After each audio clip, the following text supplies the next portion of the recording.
It is up to you all to decide, and that will determine a lot of how we bring in the BT.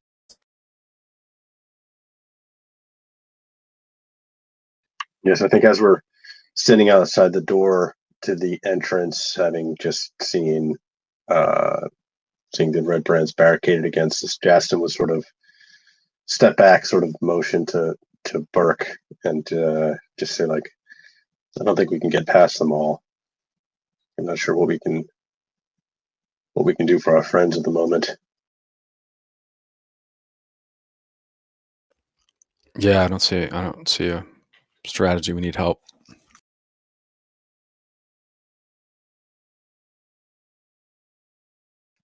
Maybe Justin would like shout in towards like, they're worth more alive than dead. Trying to convince the red brands not to if they haven't killed Ty and Edrin yet, he's trying to get them to consider that they might be worth something alive, thinking that the red brands are most interested in gold. Yeah, I'm for that. It's a great idea. Yes. Does anybody respond at all? What will you pay for their lives?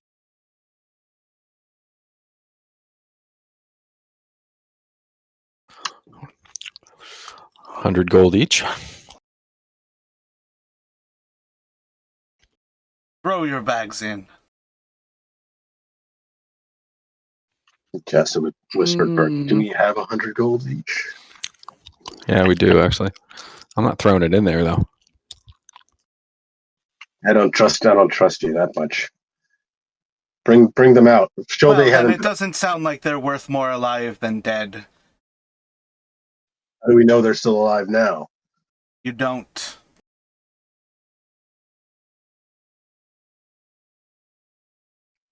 Let us see them. You won't. Well, I'm not giving you 200 gold on your word. So perhaps take some time to think and we'll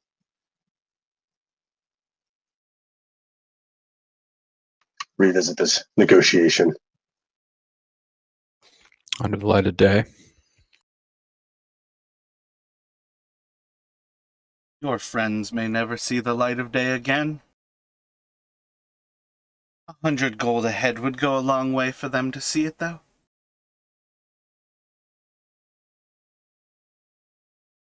But if they're not worth it, I can't say I'm surprised. We're not unwilling to pay, but we're not willing to give you the money until we know they're alive and we know that we can have them back. It's an exchange.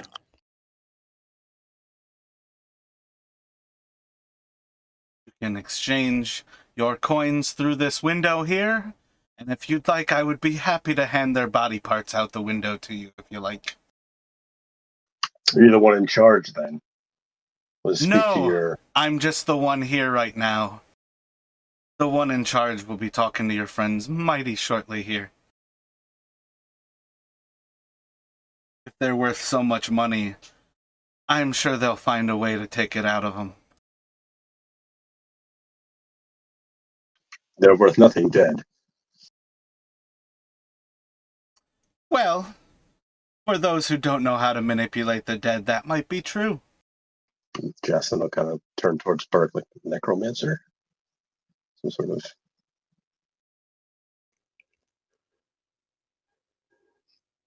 Yeah, I don't have anything. I don't know how to make an exchange. I don't know how you negotiate with a terrorist. So assuming you two leave? Yeah, Justin's not...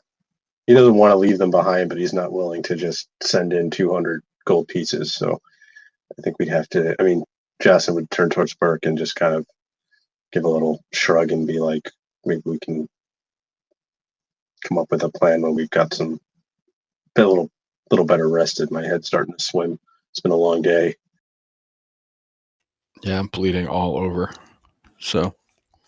Yeah, I mean, if it's not clear, I don't think you guys have much to stand on the idea of saying we'll pay gold for them. you are very much in the point where you guys have to trust that there's a reason that you would pay for them. They have no reason to be like, oh yeah, come on in. Enter at your leisure. I'm sure you've got gold on you.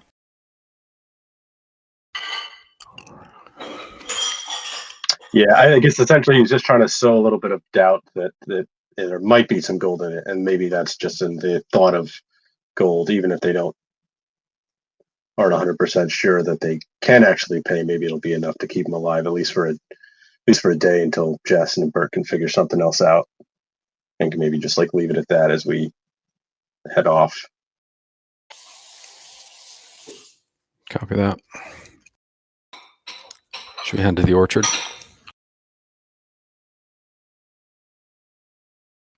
To the orchard or to the inn? The inn may be easier to barricade for the night, and we've just been there, so it should be unoccupied. To the inn.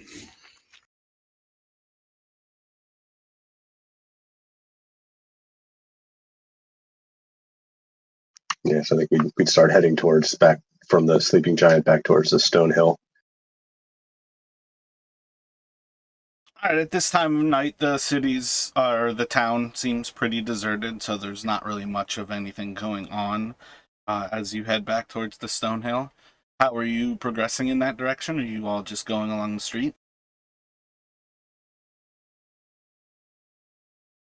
Yeah, I mean, I'm not sure at this point there's too much reason for stealth. I mean, the Red Brands know who we are, and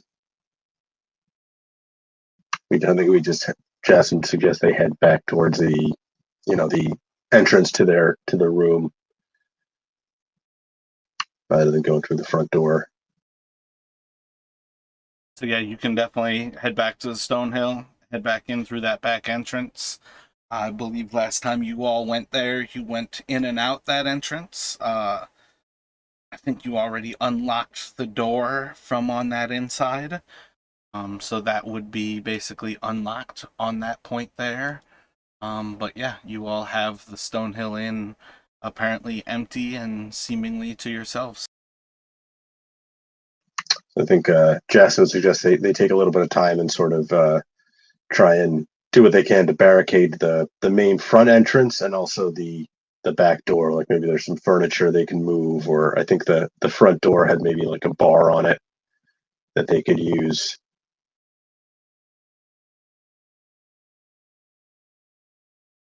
And I think Jason would probably also just want to like sweep the rooms again just to make sure that no one sort of returned while they were gone.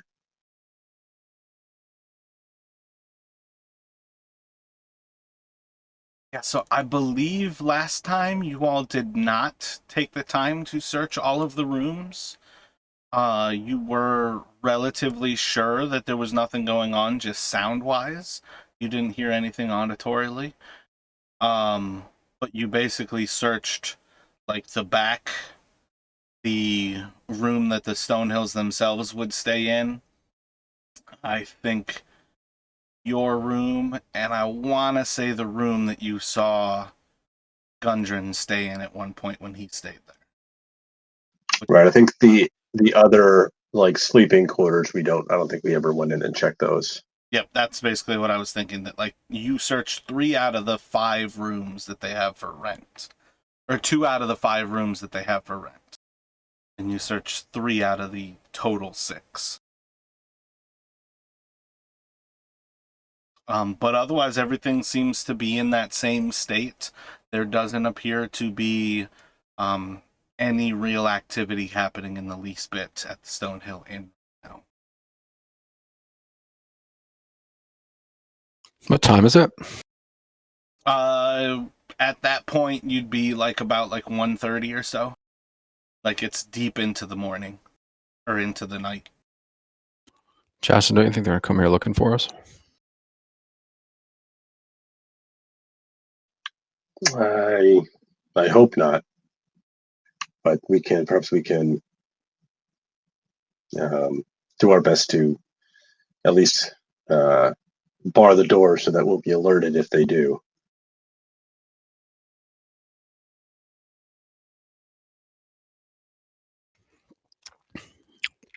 All right, They so may let's do be that. satisfied with questioning, assuming they're still alive.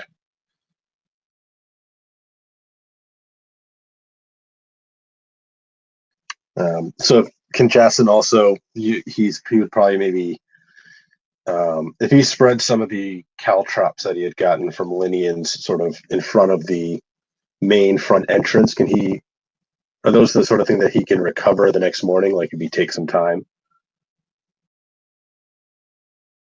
More or less, yeah. I'm thinking like Home Alone style, sort of like improvised warning system. Yeah, And then think same with about the like jacks, but like actually sharpened. right, and then sort of same thing maybe on the back door, like the door to their entrance. He would do the bell and string trick again, like pull like over like a nightstand or a table or something, and try and set it up so that if the door opens, it knocks the bell off the table and makes a noise to alert them. And I guess we could also keep watch for at least part of the night.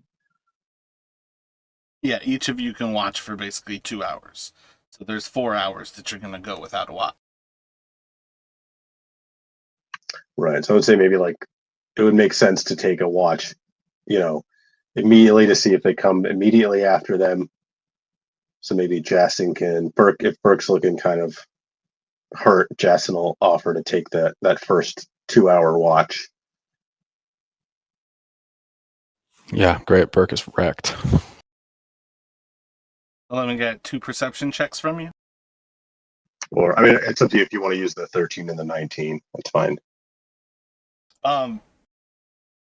Normally, unless you say that I'm just going to use this as these two, I do not ever count the second rolls. Like 2 rolls, Okay. that's to me is 2 rolls. Got it. Usually the only time that I will count those things like that is when I have like 8 or 12 creatures, and it makes more sense to roll 4 times or 6 times than it is to actually roll 8 or 12 times.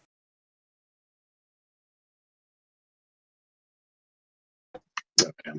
So you basically watch for those first 2 hours and nothing seems to really happen. Everything seems pretty silent in this general area. Burke, when do you think you would wake up to watch for 2 hours? Or do you think you would? I think I'd wake up for the last 2 hours for the morning.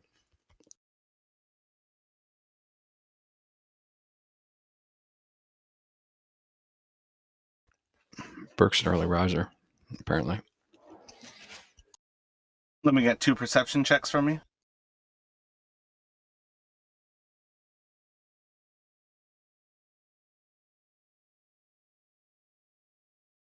It's weird that I rolled a 16 and a 4. What? I have no clue why I did that.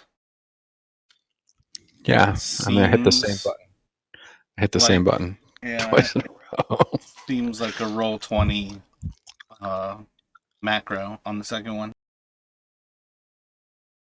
Well, I hit it once to roll the first roll, and then I hit it again, and there was a big pause, and I got a single roll the second time. Do you want me to roll again, or you're going to take that 4? No, it's functional. It seems like it rolled still. That's the like 7:30 a.m. roll, right? Let me have Ty and Edrin roll a d4. Oh, we had Burke drop. Right? Yeah. Oh, out of Discord. He seems to still be in public lounge, it seems. It's wrong channel. Or he was dragged there, maybe. Are you testing something in here? You like fell out. Are you testing something in here? You fell out of the chat into the public lounge.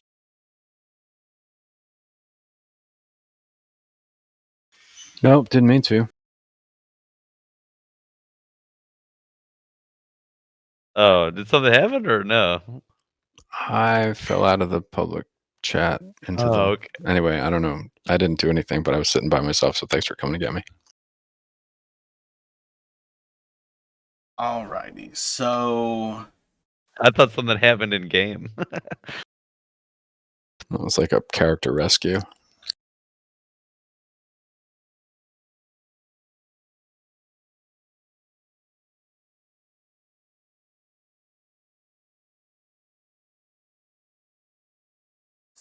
Edrin, you will be the first to come back to consciousness. As you wake up, you find yourself in a small cell. It is about 10 feet by 20. You are laying on a small bed made of like reeds with like just like a wool blanket over top. It seems to be almost floor height. Your head is spinning. Make a Constitution saving throw.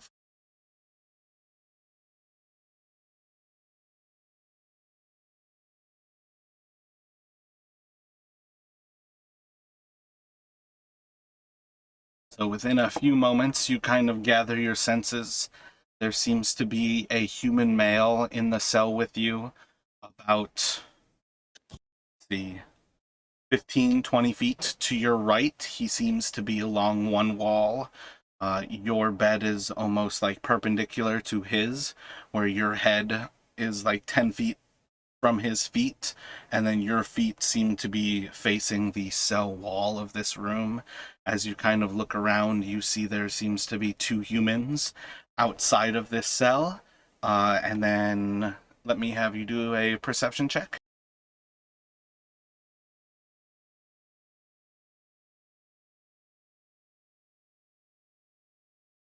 And then on the opposite side of the room from those humans, you spot there are three more humans in the cell behind them. It's about 30 or 40 feet from you. From this room you are in, you spot a single door that seems to be kind of on the wall from the human in your room where his head would be. So it is like the opposite wall that your bed is on. So it's essentially like as you wake up to your right, about 20 feet past like your feet outside of the cell. What goes through Edrin's mind? Comes back to consciousness. He's gonna check on the other guy in the cell, see if who it is. What do you do? Well, see if I can get over to walk over. I see if I can stand, basically. Your knees feel a little bit wobbly, but you're able to stand and kind of gain your balance. But going vertical definitely strains your head. Yeah, so Edron is gonna make his way over to the other guy in the cell to check, basically check if it's Ty. It looks nothing like Ty. You see an older man, probably about 40 or so. He seems to have these signs of like salt and pepper grayed hair. There's a few like scars across his face, and overall he wears nicer fabrics, but they have clearly seen better times. His tunic is a fine, like almost regal purple, but it seems scarred by battle. Whoa there, friend. I don't know if you should be standing right now. Oh, well, yeah, maybe not. Uh, probably not the best idea, but He like taps his forehead and kind of like points towards you with that same finger. And like the moment he does that, you actually feel just a massive like shriek of pain above your right eye, right where he tapped on his face. What do you do?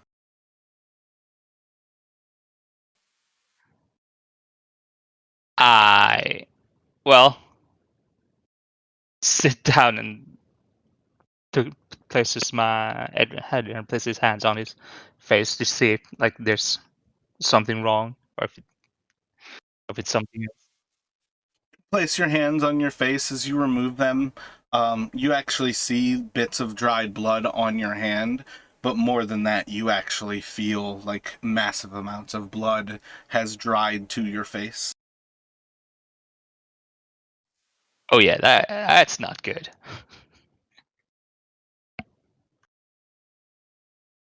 No, you look worse for the wear, and well, you may have a long recovery ahead of you.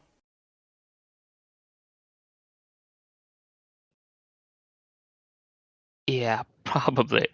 Yeah, sorry about that. My name is Edrin, by the way. Who are you? It's a pleasure to meet you. My name is Sildar.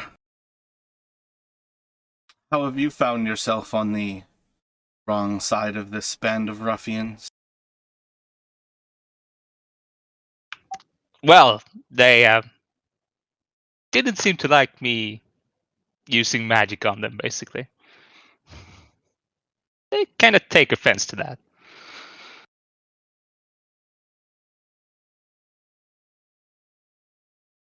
Very interesting. Are you a powerful spell weaver? I wouldn't really call myself powerful. I know some bits and tricks, but yeah, still got a long way to go. Do you weave the magic innately? Are you a learned fellow? Oh, I am a learned fellow.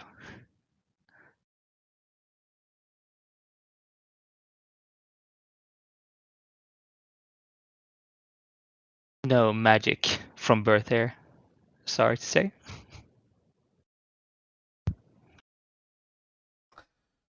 Truly unfortunate.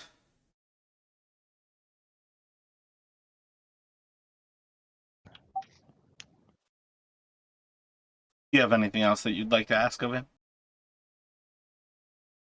Yeah, ask him how he found himself in these quarters.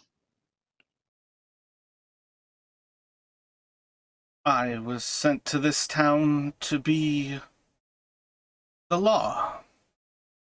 I'm meant to man this as a post for the Lord's Alliance. I've found myself ambushed on the road, drug in here. It's hard to tell time, but it feels like 10 meals, maybe more. Who knows? Wait, so you were ambushed? Like, did they know you were coming, or were they specifically going for you, or were they just like took the opportunity when they saw it? Sadly, I didn't find anybody monologuing to me what their plans were. I've been left here ignored for what feels like ages. And he kind of like just moves his hand towards his belly and just kind of like shakes an empty stomach a little bit.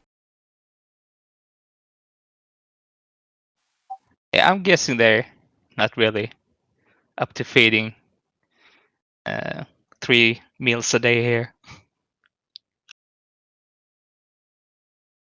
If it's each day, it's a single meal per day. It's enough to keep us alive.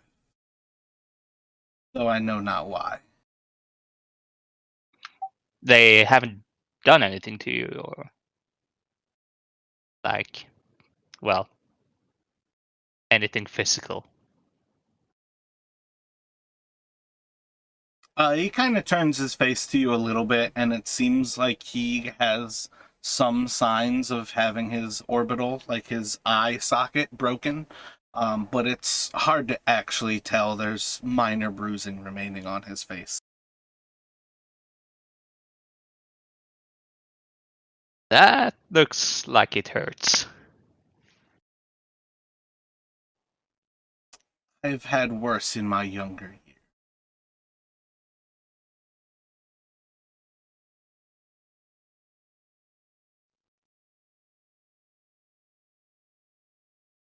You have anything else that you would like to ask of him? With you sitting, he seems to be a little bit calmer and a little bit more, he's definitely given in to spending his time in this cell. He seems to be a broken man, in that he is just kind of sitting back, half raised, but otherwise not really invested in the moment. You wouldn't happen to see if they came when they dragged me in here. If you saw another guy with them too.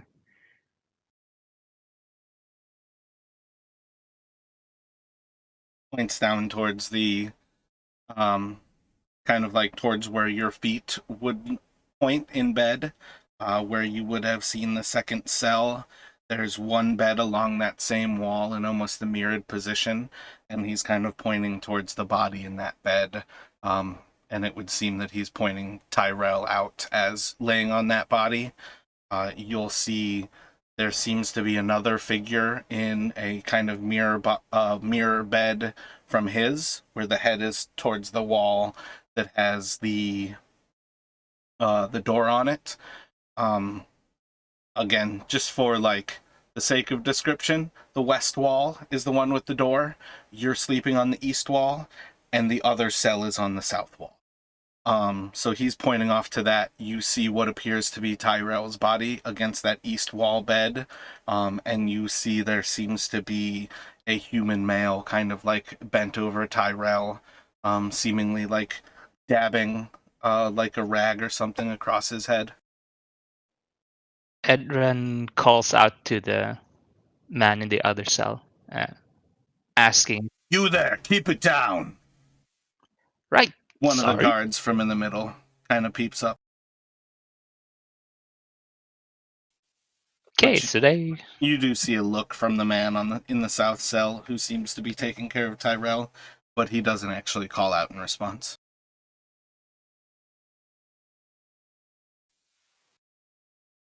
So I'm gonna. Oh, sorry about that. I'm gonna ask. Oh, sorry. What was the name of the guy in my cell? So he's. You ask him again? Yeah, blaming it on my head wound. Sorry, my head is a bit messed up. Don't worry, if you're able to live through it, you might be able to remember my name in the future. Sildar. Member of the Lord's Alliance, the Griffin Riders of Waterdeep. It's a pleasure to meet you, Edrin.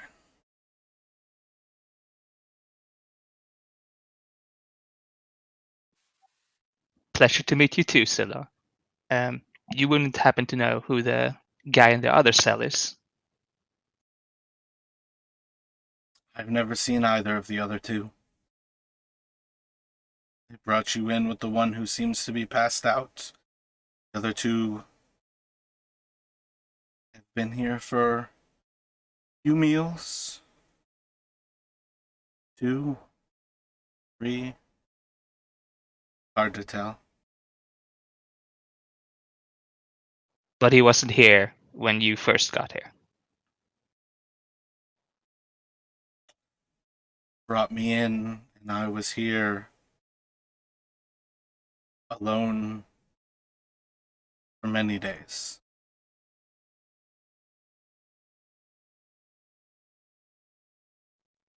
That can't have been easy.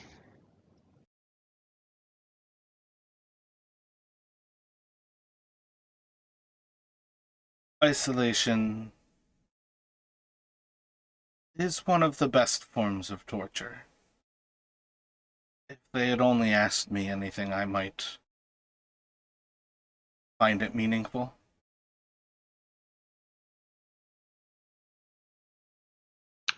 So they really only put you down here and then left you? That seems weird.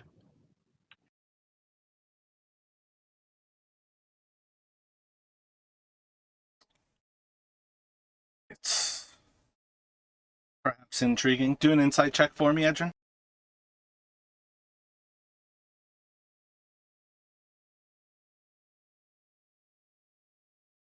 He said he was coming here to be the law of the town.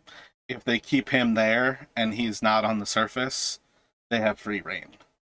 So it really shouldn't be too weird for you that the person who apparently the Lord's Alliance sent here to basically be the law and order of this town was somebody worth capturing.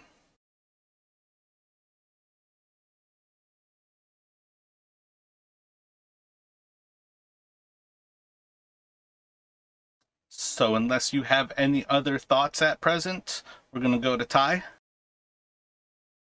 Yeah, no, I'm done. I can't think of anything else. So Ty, you are going to wake up in the morning. You'll pretty quickly have that same kind of scenario where your head is spinning. Can you do a Constitution saving throw for me?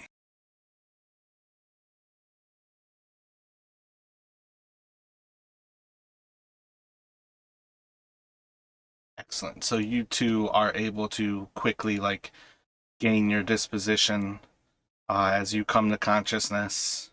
Your head spins for a moment. You do feel ill, and just in the moment of almost thinking to retch, your body kind of steals itself, and you're able to maintain yourself. And as you kind of look about, there's two people in the cell with you. Again, it's a cell about 10 by 20 feet wide.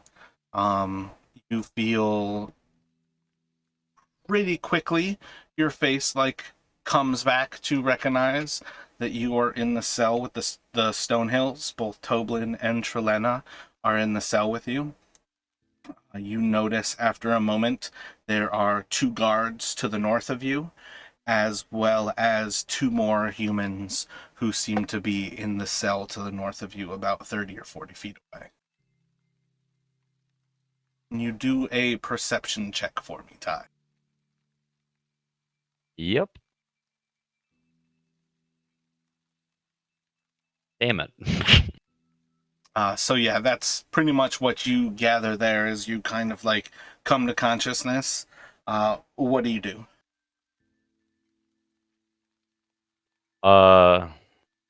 Okay. Is that guy is Topin still like patting my head or whatever? Like a He dabbing up seems to be behind, or- watching closely. You don't feel anything on your head at all. For what it's worth, that was 2 hours ago. Oh yeah, true. Edrin woke up at those D4s were because you two were knocked out.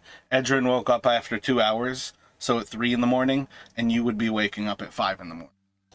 Oh god damn it! So we haven't had a long rest or anything like that at all. We're still messed up. Nope, I thought this would count. you've got to gain a hit No. point before you can start taking a long rest. Shit. Okay. Okay, so I get up. I'll try to stand up. Kind of the same idea. Your legs feel wobbly, but overall, you're able to stand yourself up. I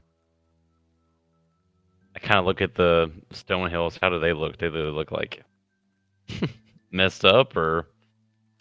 They look rough. They don't look probably nearly as bad as you feel. But overall, they don't look terrible. They don't have any massive splotches of blood or anything on them. You could do another perception check if you'd like. Or you could do an insight check to kind of gain like an idea of their disposition. Roll an insight real quick. One good. Yeah, so overall, like, they seem to be people who are locked in a cell, and they seem to be racked by some sort of worry, and I think you all had heard here and there that they had a child Pip, and you do not see a human child anywhere in this cell. Oh shit. Yeah, I don't know if I would say anything. I kind of looked at them and said, "Are you guys all right? Are you guys okay?" I'll ask them. Blessings of Tamora, you're awake. It's been a long night. It's good to see that you've recovered. Well, I don't know if I'd call that, but yeah, somewhat, yeah. I'm slowly getting it back, but yeah. Are you guys Leave it to an adventurer to see life as something to be laughed at. You're alive.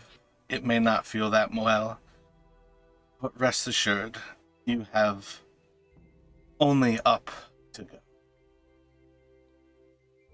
damn?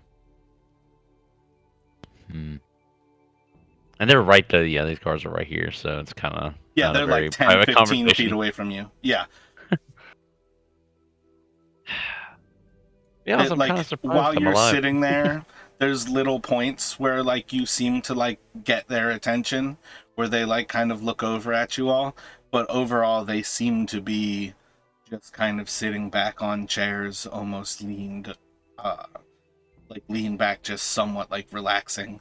And then there seems to be a pile of what would appear to be loot, different items and things, like, near them. But overall, they seem like disinterestedly watching.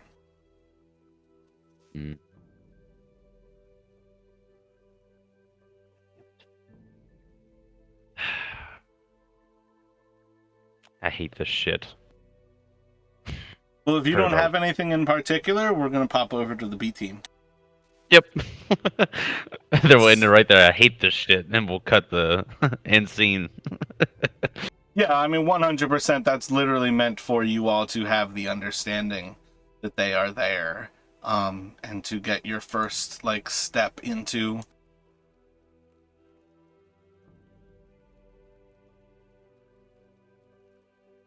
So we are going to pop back into that same night. We will basically have the B team would have been going through this town. You all would have met the mayor, whose name is Howya Thornton, inside of the Townmaster's Hall. She acknowledges herself as the newly elected figure of the town.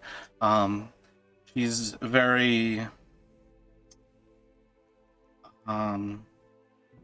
humble in calling it a duty, in that she's sacrificing herself for the good of the town, and different signs of basically a public servant of sorts.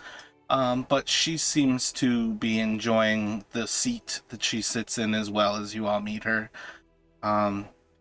Anywhere else that you all would have gone through in that first day? Because this is kind of...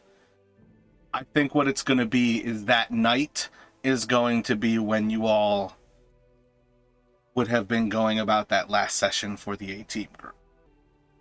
So yeah, if nobody had... I don't think so. If I think nobody the had... only thing Ansel doesn't need anything.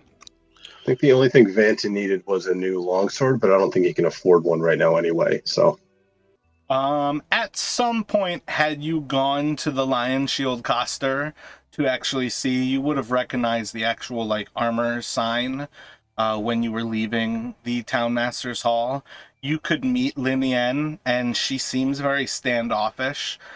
She does not seem inclined to even let you like browse through most of her goods when you start talking about a longsword.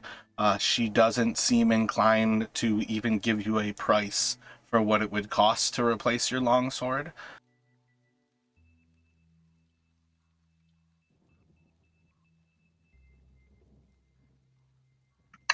Okay. Yeah, I don't think he would push anything right now, so I don't want to hold things up. So you all would basically go throughout that day. There is an otherwise like somewhat empty town throughout all of the different things that you do. You see different levels of people in the town. Eventually you go to kind of take your rest for the evening, and when you head back to, would you go to the Stonehill or to see Kiri and the Sleeping Giant? I think we said we were going to come back to see the Sleeping Giant that night. So I think we probably would do that. Are our traveling companions with us? Chandra or Sharwin and Goodnight Fiddlesticks. With that kind of naming, nope, they left you behind.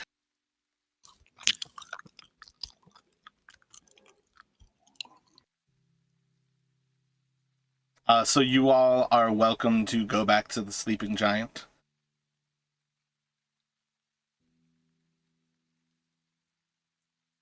What are you looking to accomplish there?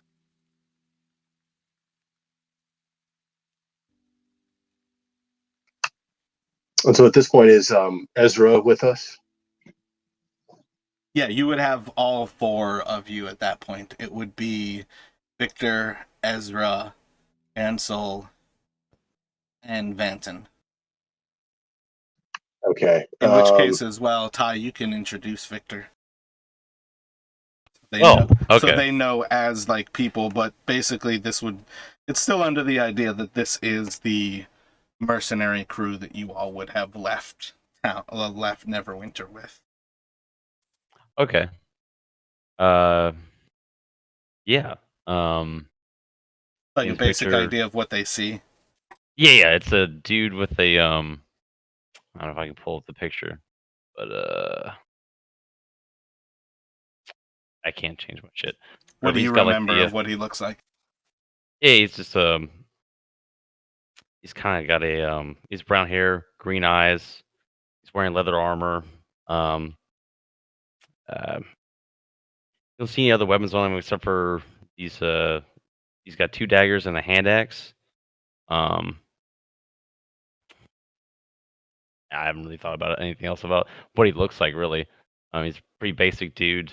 Um, very pale skin. He's very linky. Like he's not very big. He's very skinny. Um, yeah, he's not anything else really noticeable about him except for the I guess the one dagger would have a uh I guess a red gem in it. Is it a prominently displayed dagger? Yes. Yeah. Does everybody else want to do like a first impressions, like visual description of their B team character? Sure. So Vanton's he's a little over 6 feet. He's got brown hair, kind of scruffy face, various scars. He's wearing chainmail, a shield.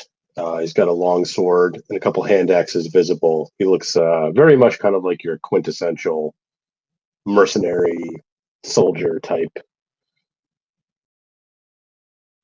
thing. Nothing too distinctive about his physical appearance. He looks very much like his token.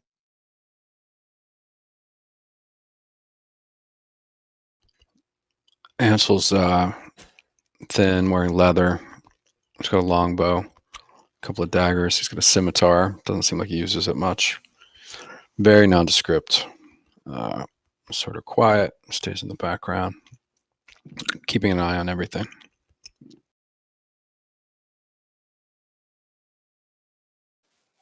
As for Ezra, he, well, stands about 5'4", light brown hair that goes just a bit down below his shoulders.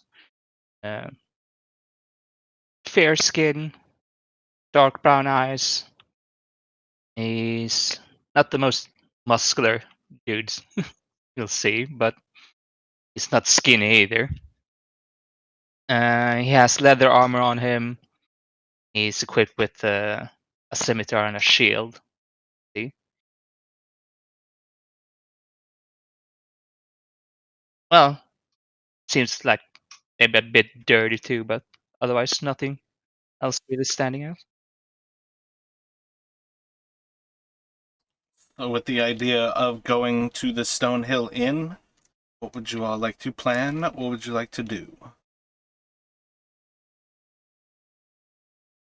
Not Stonehill, my bad. Sleeping Giant. I'm ready for another drink. Vanton. Maybe some more of that jerky. She's got it. This jerky was a good deal for sure.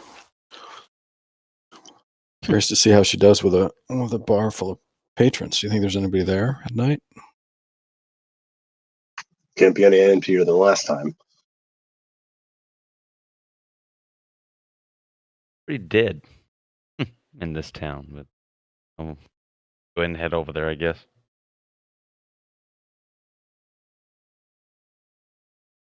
So you all can head towards the Sleeping Giant. There's a... what time do you think you would head over? Probably, I would think around dusk or a little after. I mean, we've kind of been spending the day just sort of walking around town. I don't know if there's anything. Yeah, I would think maybe around dinner time or so.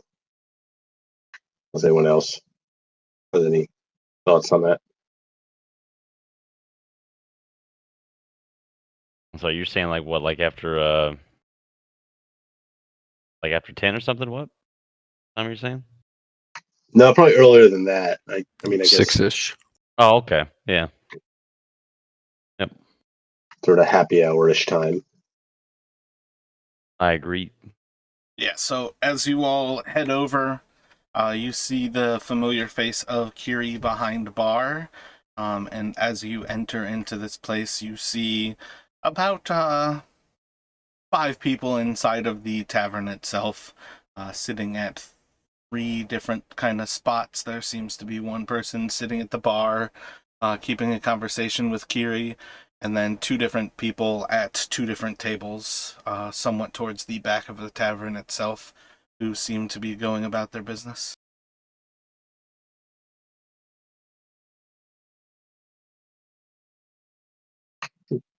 So Vanton would, I guess, call out to Kiri. He's like, glad to see it's a little livelier in here tonight.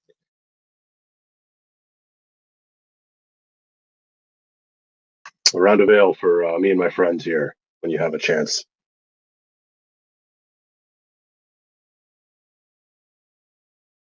Be a pleasure. Let's see. Be Phil or Silver.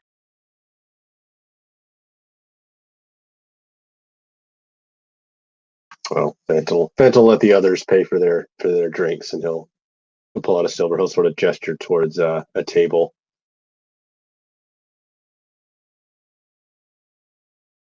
I don't think we've seen any red brands yet, this group. Or just like around town, maybe. Yeah, no, as far as this group's concerned, those just seem to be slightly less dirty commoners. Okay. Yeah, I'm trying to keep the compartmentalized between Vanton and Justin, so apologies if I screw that up. It's gonna be difficult. It's gonna be difficult. It's okay, I've never killed anybody for using meta knowledge in the past. Oh wait, that's a lie. Alright. Do we we just sitting up at the bar? Or where are we going in here? They're at the table in the corner, I think. I gotcha. Okay. Is there anything we can notice about the other patrons in the bar? What are you trying to notice? I don't know, professions, or maybe hear what they're talking You can do a about. perception check. They all seem to be carrying arms in some sort of a fashion, which you would have vaguely noticed about those. Do an insight check. Yeah, you spotted different levels of people seem to carry arms in this town with the dragon overhead. It doesn't seem terribly surprising that there are people who carry arms. And you've spotted over time that there seems to be plenty of people who seem armed in this town. So it wouldn't necessarily be too surprising that everybody in this tavern seems to have some sort of weapon at their side.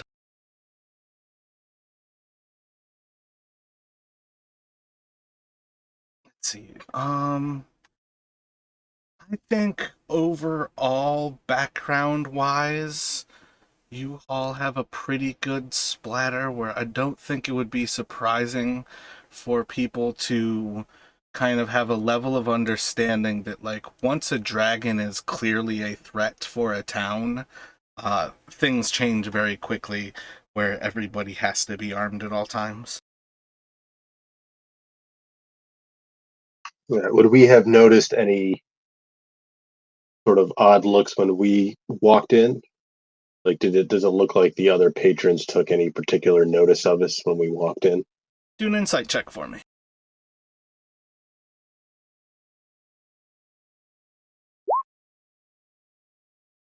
You definitely notice that everybody who is essentially facing towards the door spent a moment gathering information about you. It's perhaps a little bit unsettling, but at the same time, you are new people in town, so perhaps it's not necessarily too surprising.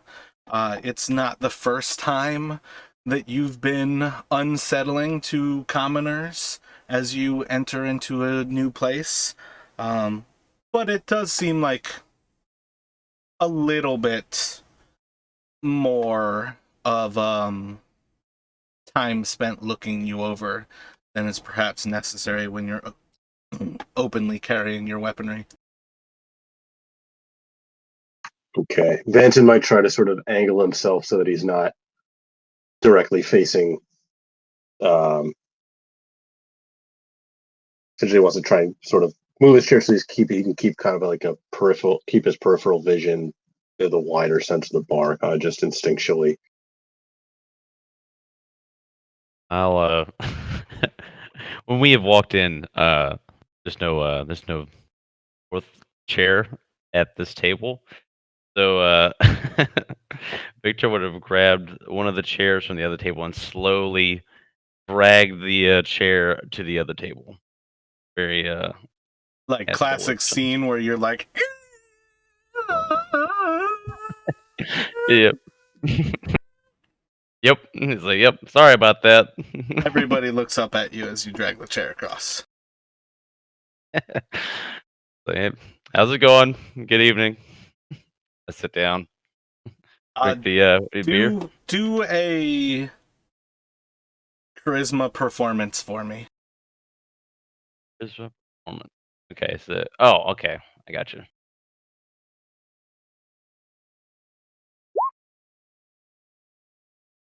You see most of the bar actually like kind of like raises a glass to you. They seem to be like vaguely like toasting to your hello, how's it going? I toast back. And Kiri would take a moment to kind of like say another like welcome and kind of like shout across the bar if you needed anything else. I'm good. I'll kind of I'll be like, you guys worried about this dragon? Is any fears about that? So if I may real quick before we address that thought, Justin, you said you or my bad, Banton, Banton. you said Yeah. that you wanted to position your chair so you are not essentially back to the room. How Right. would you like to do that? Because if you want to do that, you guys are basically sitting 4 people to like one side of the table. I want you to describe what you were thinking about doing. Because me personally, as a human being, I am very quick to always grab a seat that overlooks an entire place, including its entrances. I always have like a situational awareness of stuff like that. And it definitely makes for funny situations with my friends when I do weird stuff to do that and don't necessarily explain it to them. I'm curious what you do to make that happen. Yeah, so I think he'd try and do it, make it seem sort of casual. So like he'd, get in the chair and then sort of like kind of, I don't know if this is the type of chair that can lean back, but like sort of as he's kind of like leaning back, just sort of try and, so like maybe like when he called over to Kiri, he would sort of try to like as he was doing that subtly try and like sort of move the chair like a little more sideways to the table. Right, and you're Or just like, okay. So you're not necessarily scooting closer to Ezra so much as you're slowly scooting the back of the chair towards that eastern wall. Right, and he's trying not to make like a big scene out of it. Like he's not like picking up the chair and moving it. Like he's trying to do it So casually. do a dexterity, and if you have performance, you can have performance, or you can have your proficiency bonus, but otherwise just a dexterity. Okay, I'm not proficient in performance. Yeah, so you're able to, across like the next minute or so of doing stuff, talking to everybody, leaning back and forward, like slowly walk the legs of the chair so you're able to basically get your back to that wall and you're almost sitting like sideways to the table facing the west wall. Okay. And then Victor, as you bring up the dragon, you hear a good bit of mumbling from the rest of the tavern. Quite a few of the people seem to be speaking under their breath. The responses that you do gain from a few of the others is kind of along the lines of, well, we're just trying to keep our heads low and hope that there's always food somewhere else. This shitty town of ours hopefully doesn't draw its attention too much, but it's been flying overhead more and more regularly. Oh, it looks like it flew up into the mountains, so does seem not really have a problem at the moment, at least, you know? We're all rather sure that it's made its roost in the high hold of the Icespire Peak. Yeah, well, see, there you go. Nothing to worry about. It may just fly around to, just to be an asshole, and then it flies away, Nothing to worry about. It'll be okay. I sit down. Are you here to slay the dragon? uh, no, but yeah, no, I'm not here to do that. You can do that. I'm not gonna do that. I won't be risking my life to go against the dragon. No. You just seemed a little too confident on this idea that it wouldn't be coming here. Perhaps I thought you might have experience with the dragon.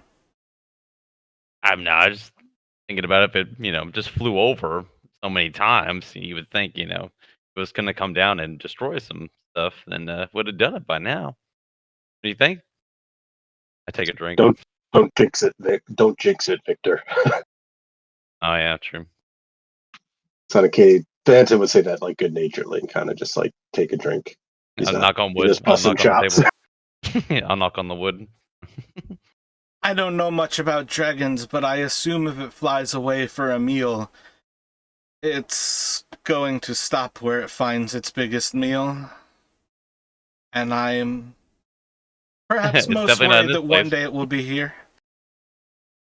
Oh, that's fun. uh, um, Was okay. that why the town seems so quiet then? A lot of people the dragon caused many people to leave town. He would be asking that to the guys at the next table or whoever's been speaking with Victor. Yeah, little bits have come from different people. I'm not necessarily distinguishing them as individuals at that point. Okay.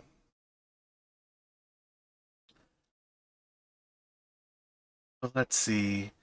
Yeah, I think someone would turn to you, probably the one sitting at the bar. I think we've lost a good bit of our patronage to the dangers of the dragon.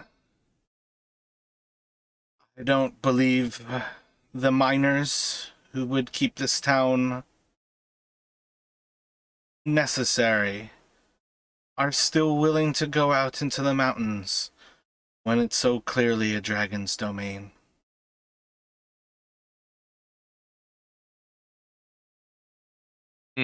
Well, can hardly blame them for that, I suppose. But I imagine a dragon carcass might fetch a fair price. Not that I'm saying we'll be going after it, but an intriguing thought. I've never known gold to kill anybody.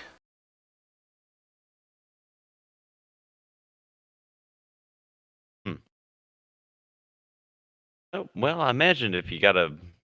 Never mind. Yeah, sure. Whatever.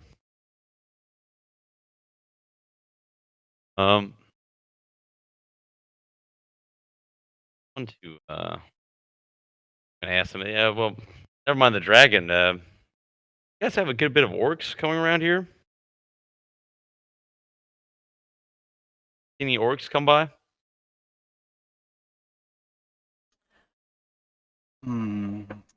So, I think at 2 points in time, like this group, as well as like basically this day, Victor would have come across, like in the discussion with Halia at the Townmaster's Hall, you all would have gained at least that little bit of insight that this town is actually paying a bounty for those orcs that the this adventuring crew would have met like 2 days ago now, at the Savras shrine. So they would kind of respond, well, there's been a lot of issues with orcs along the Tribor. They seem to be raiding a little more liberally of late. Yeah, I'm sorry. Sorry.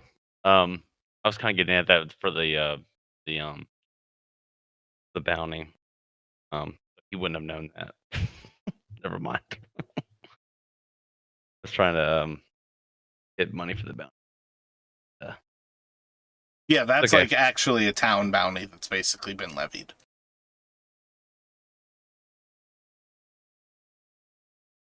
Okay, so you're saying never mind. Yeah. And Victor, we're assuming Victor was with us when we met the orcs at the shrine, right? Or did he join up later? I'm more or less of the inclination that it is a moot point.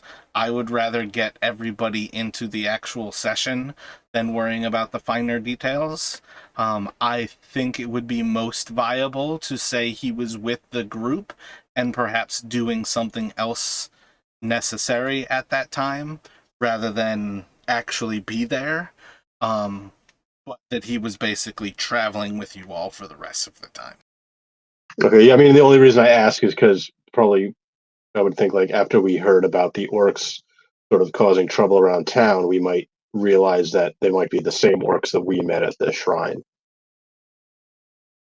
Yeah, I definitely think you all could connect those dots. I want to say your conversation with the Stonehill, with Toblin, would have connected those dots because I feel like there was a conversation there about the orcs waylaying people. It was either with Toblin or Kiri from last session that I think that actually came up, and it would have connected the dots for this crew.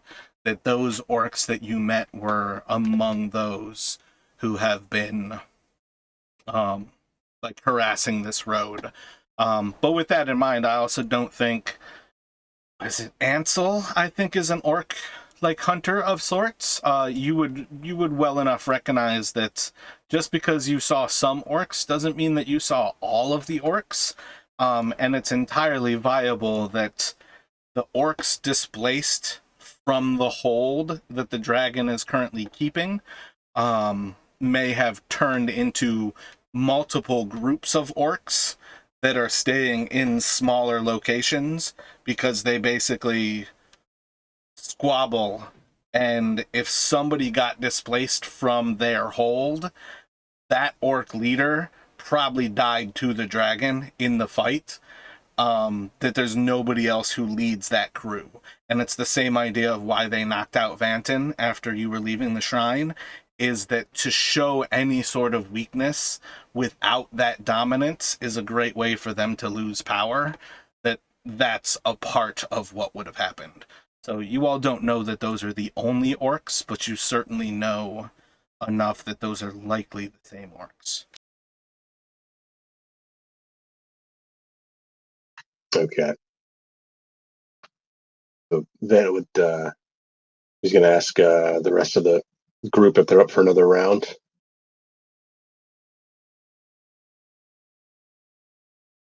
Yeah, I'll take one.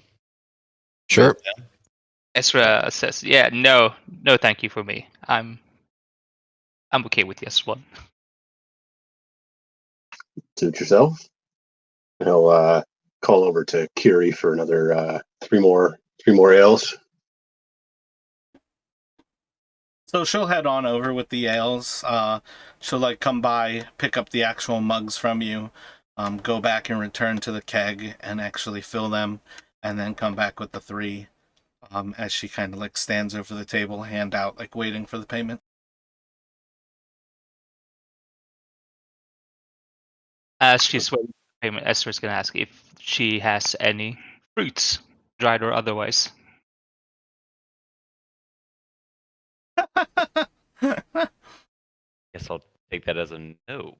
Benton will take out a piece of jerky from his pocket and hand it over. Hand it to Ezra. Try this. Thank you. I guess.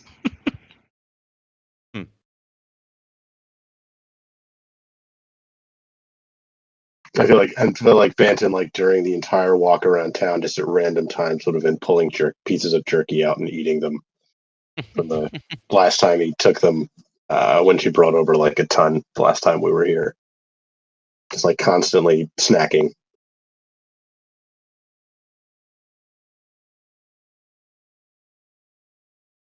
What other thoughts have you all while you were inside of the tavern?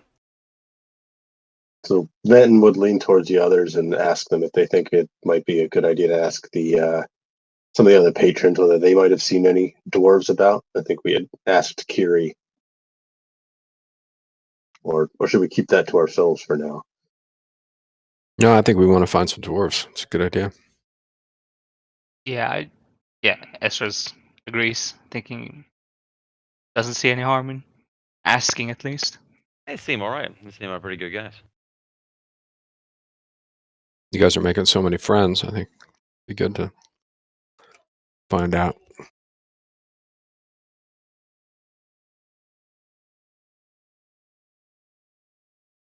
Should we ask if we can join them at their table? You join one of the pairs. There's they seem amenable to company.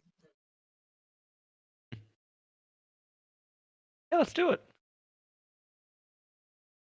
All right, and I guess we'll walk on over there.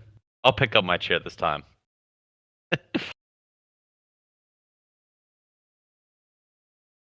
Yes, I think Vanta would just stand up and walk, sort of start walking.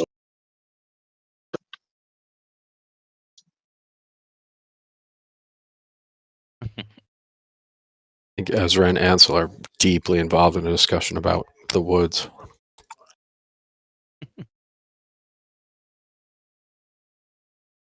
So, what are your thoughts as you two head over there? Do they seem so? Like as Vanton and Victor are walking over, do they seem to be put out at all, or they seem kind of? What do they look like as we're walking over? So you're just walking over there, like with your mugs? I think Victor has his chair. He's dragging his chair with him. I'll drag my. Not buggy. I'll drag the chair again, and I'll have the mug in the other hand.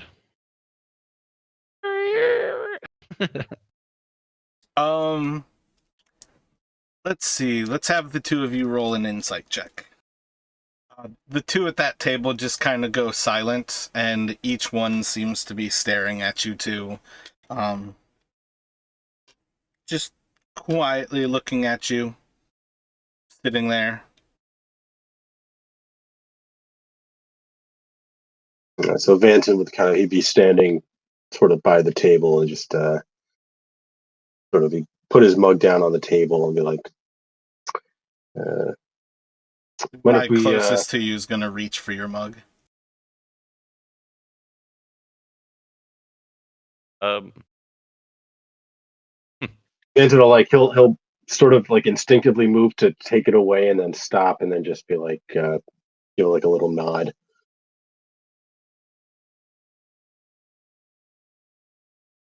Wait, he's trying to take his drink right now, straight up. Yeah, like as you nod, he basically picks up your drink off of the table. He pours it into his mug, and then he finishes off what's left in your mug. Thank you, I appreciate the drink. And he puts out his hand for you to sit. Vanton will nod again. Thank you. There's another one in it for you if you can try and answer a couple questions I have. You don't mind some company for a bit.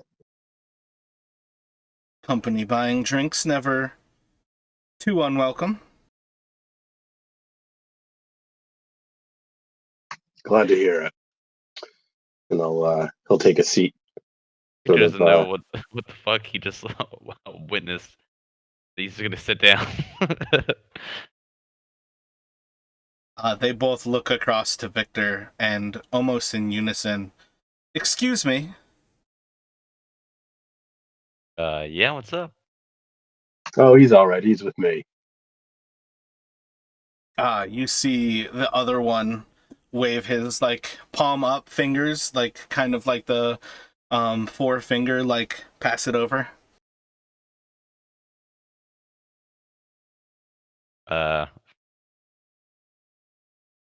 What? And then the other one who just drank Vanton's ale kind of like leans back and like over to his left as he looks over to Kiri and he's like, "Kiri, these two here, they're buying another round of drinks for us here."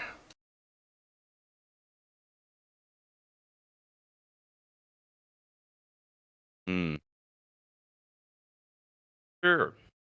Yeah. All right. And then you see as the other one who's like back against the wall opens up his hand like to point for you to take a seat. All right.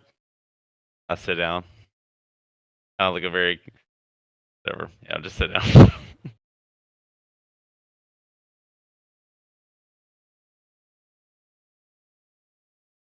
And what do some not dragon hunters have question-wise to ask? Well, yeah. I heard there's been some people about looking for some old some old ruins or some such. Dwarves, if you can believe it. You heard anything about that, friend?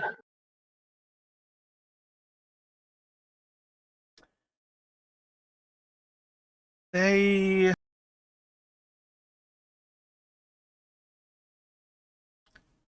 take a moment as they both seem to be drinking at the same time as you kind of mentioned that. And then after like a brief pause, it's intriguing that dwarves would be, well, I guess they could just be looking for gold, but under the nose of a dragon. Do you think the dwarves could have called down the dragon?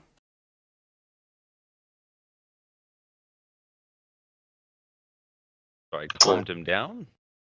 No. Called him down. Oh, So no. Vanton would kind of rub his chin for a bit and sort of tilt his head and shrug. Suppose it's possible, depending on where they went looking. But don't know too many specifics like that myself. I don't know why I'm asking you. Yeah, I myself don't know much about dwarves or dragons. But I do know that dwarves tend to delve into the ground.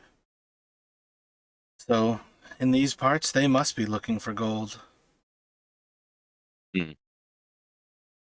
But you haven't seen any around town, you're saying? As far as I know, this is a human settlement. I don't believe dwarves are welcome here.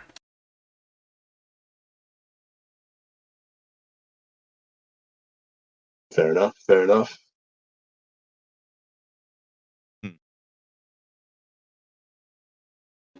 Kiri And that's kind like of common.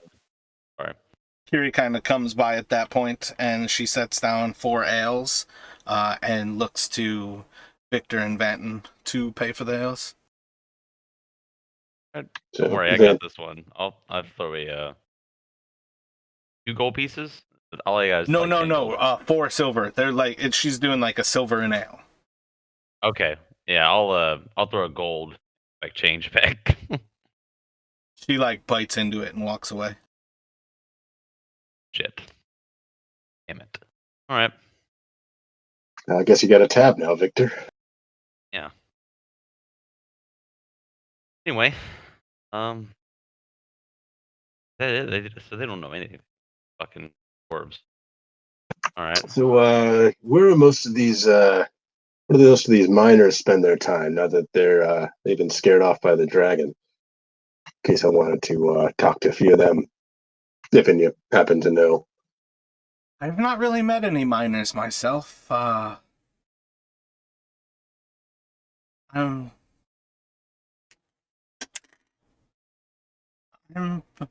about a week or so into this town, and I feel like most of what's been going on with the dragon had already scared off many of the miners that had made this place necessary. Uh, what brought you here then? If you don't mind my asking.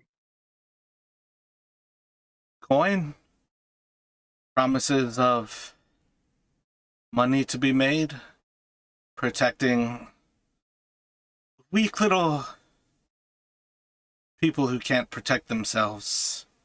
Just wasn't aware I was supposed to protect them from a bloody dragon. You're like a guard. Normally, is that your uniform or? Don't really have a uniform, and I guess I'm a guard.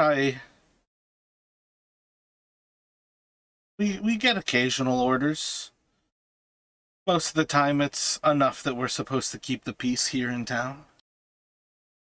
So it's the town master paying you then? Not too much, but we're getting paid 4 gold every 10 day. that like a good pay rate or I don't know. I've had worse jobs. As far as most commoners go, that is quite wealthy. So that would be suspicious as fuck. Right, or- Not necessarily. It's not like it's nowhere near what an adventurer can expect to make. It's not what somebody in the Lord's Alliance can expect to make, like in an actual military. It's definitely somewhere in between where it's basically 5 silver a day, which is like it's not a pauper's pay. But it's also not like life changing. It's very much like middle class, which is enough that many people from diverse backgrounds can find a reason to join up and do that. Okay. All right. I'll hear him say that. I'm like, hey, well, that's not bad, not terrible, not bad pay.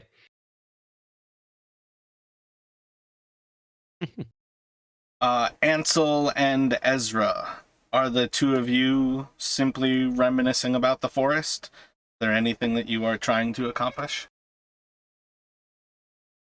I think just keeping an eye on everybody else while our patriots are making friends in the middle table. Trying to see if anybody's up to anything else. Let me have you do a perception check. Particularly interested in, like, is Kiri talking to anybody, or is she just keeping an eye on us? Like, Kiri and the person at the bar seem to be in conversation through most of this.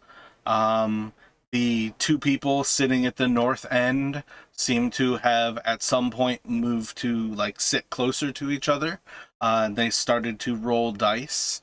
But overall, everything seems relatively normal at this point. There's nothing especially odd about what's happening here.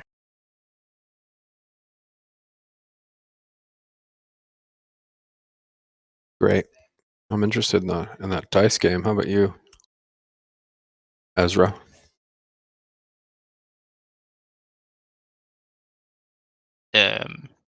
Yeah, sure. We can see if it's any fun to play. What do you have in mind as so far as your interest in the dice game?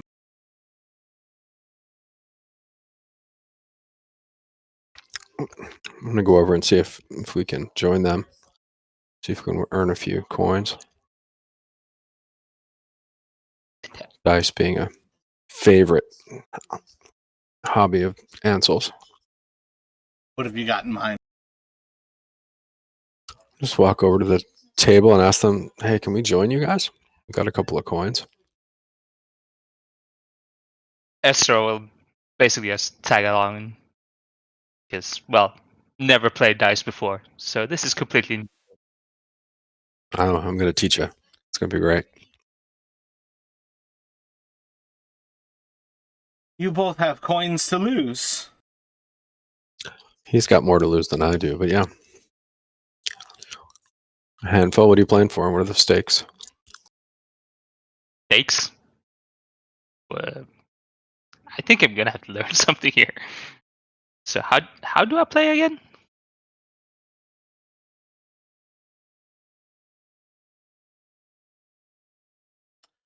Well, right now we're playing 2 Dragon Ante.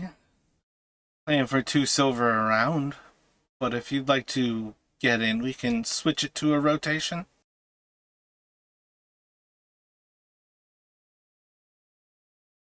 Yeah, I'd like to get in.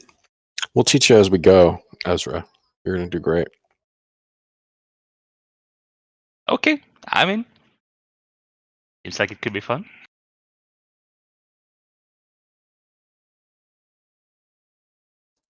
So if you throw up 2 silver, the first one will kind of like start to like fill the dice into the little cup, and he'll hand you the cup. And if you can roll 3d6. So I'm paying for the first round, right? Yep. It's basically a 2-person game. So he rolls after you. He gets a 5, a 2, and a 1, and just kind of slides his coins over to you. Thank you, sir. So Ezra, it's easy. And then it'll be like you in the next one, Ansel. Roll 3d6 again. So he rolls after you, getting a 6, a 5, and a 3, sliding his coins over to you. And then they both look to Ezra, and the two of you will roll. Well, I put down my 2 silver and yes, roll then. So it's Yep, 3d6 from Ansel, and then 3d6 from Ezra. it is. Oh, so I won now, right? You did. Yep, that'll take it there. So the next one will put his 2 silver forward, and roll off with Ezra. In general, are you all just sitting there gambling?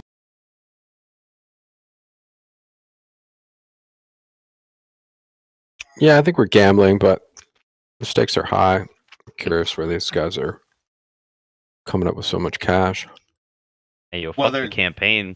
There's And 2 fold these people dice. sitting next to each other rolling dice with each other, so you can also kind of gather that they might not necessarily be moving too much money in the long run. Fair enough. But are you asking anything? Like, are you guys just silently gambling? No, I think we're chatting. So what are We're gonna you find out. chatting about? What do you guys do for work here in Phandalin, you miners? No, we're part of the town guard. What are you guarding against? Seems pretty quiet. Maybe we're just good at our job. Well, from how quiet it is, it seems like you are good at your job. Have you never seen a town with a guard? Never one as small as this. It seems there's almost no villagers. Dragons will do that. Yeah, I can see that. Dragons are not the most welcome of neighbors. Do you think your organization's going to get sent out to deal with the dragon? They both laugh in unison. As do we, because it seems like a crazy idea. Yeah, I'm just like laughing along with everyone, just not really getting it. Just oh, okay, funny. Seems like somebody from Neverwinter should come and deal with that, right?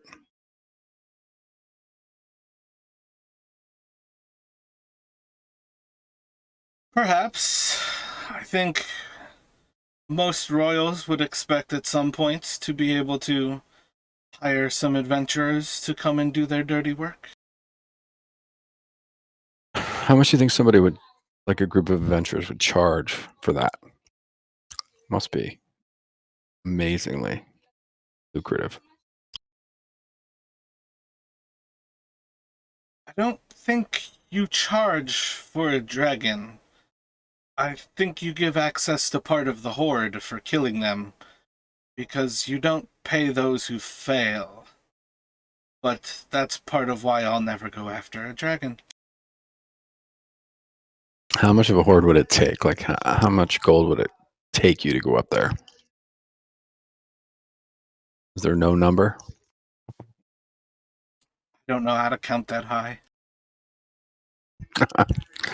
Fair enough. Well, to be fair, there are easier ways to take your own life.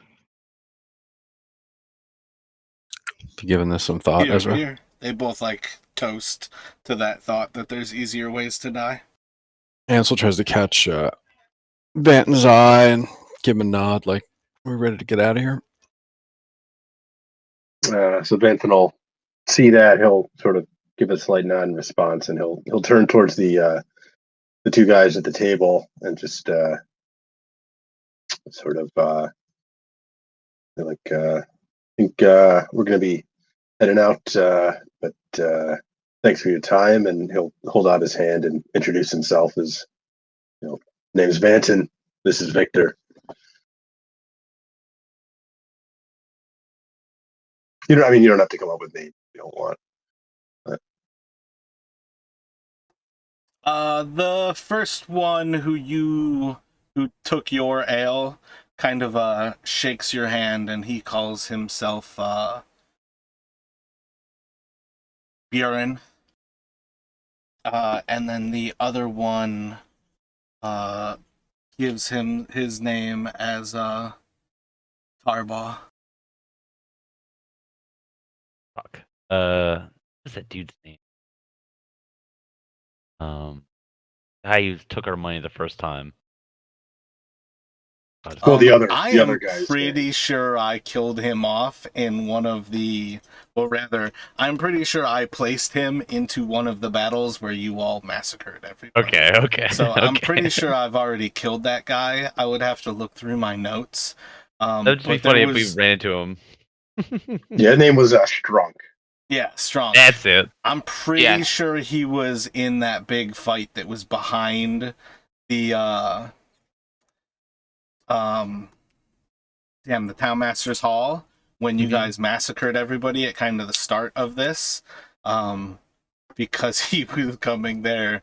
I think he was the one who was talking, but I have it like in my notes, like how it was like designed, and I thought it was hilarious because I'm pretty sure he got killed like first round of combat. Yeah, I remember Justin saying, like, I told you I'd get my money back. So Shit. let's see, Ansel and Ezra. Let me have you both roll a D100.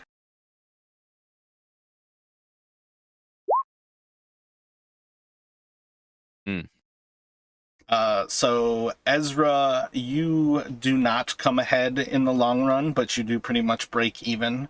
So I think you can mark off that you lost like a silver in all of that. Ansel, let me have you roll 3d6. You walk away with 15 extra silver from that. Ansel loves to play dice. You have now gained the gambling addiction. Congratulations. Yeah, next few rounds are on you, Ansel. Fair enough, boys. Fair enough. Thank you, gentlemen, for chat and the fine games. If you Whoa. think of You're not any going to ways give we us a might. chance to win our coins back.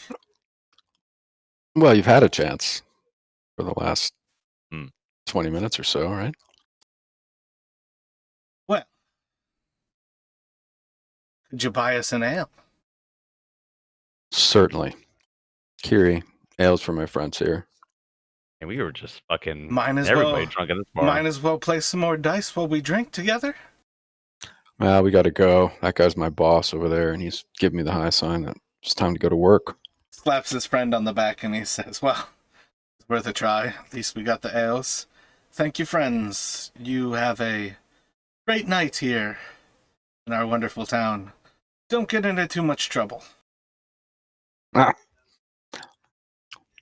Seems there's not too much trouble to get into. I think we're just get some rest. Perhaps we'll see you tomorrow.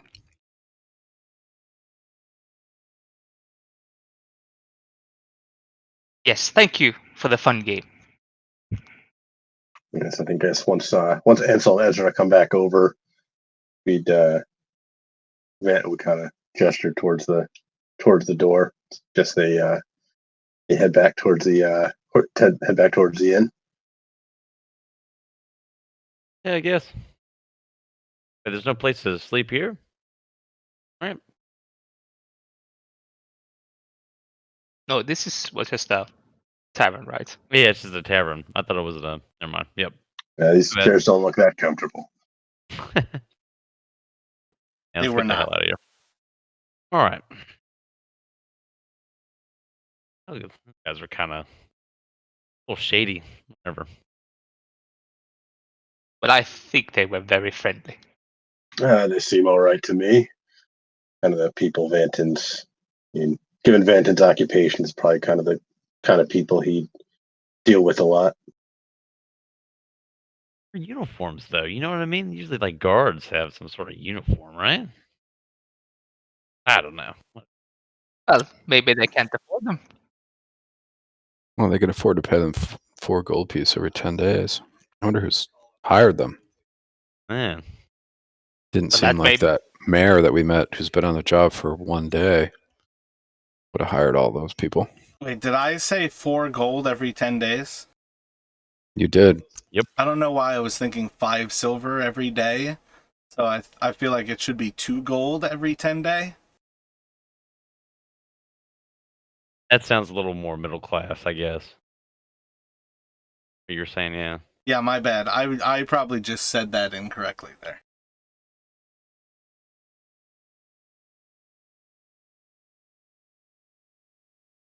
Well, like Anton will be like, well, I guess we could try and find a few people, not with them, and ask them what they think of the guard.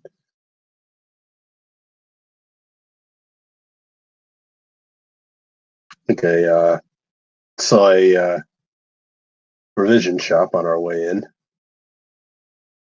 Merchants usually have a good sense of what's going on. Eh, Yeah, and maybe they know something about dwarves.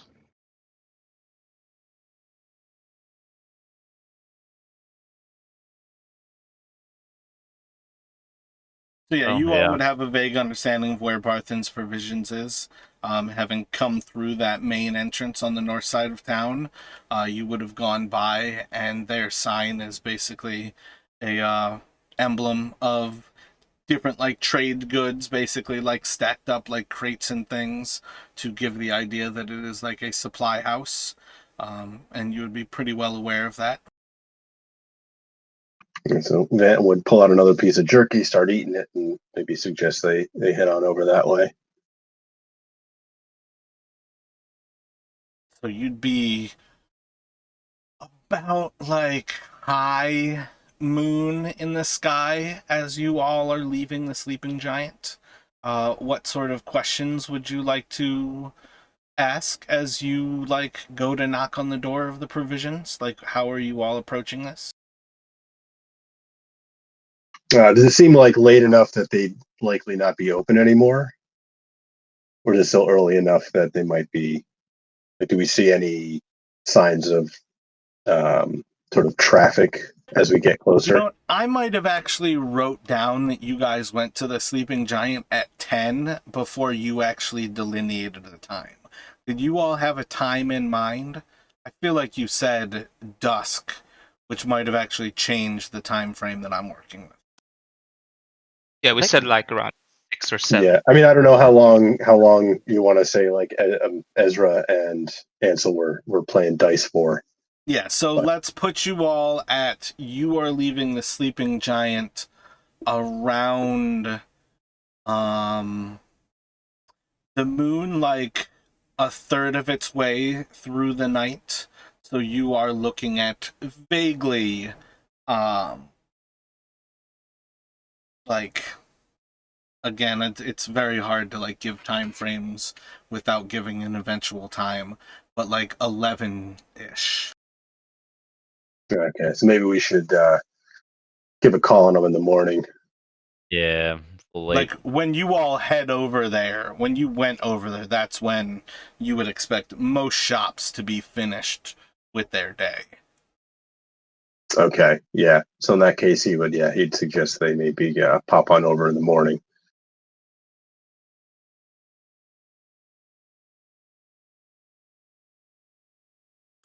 In particular, is there a reason why this was something that was sparked by this conversation at the Sleeping Giant?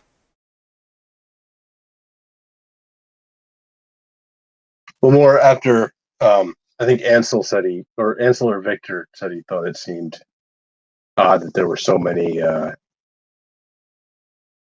guards, and so I mean, Vanton doesn't have a specific thing he wants to ask, but he just figures they might as well sort of ask some of the regular townsfolk what they think of their guard.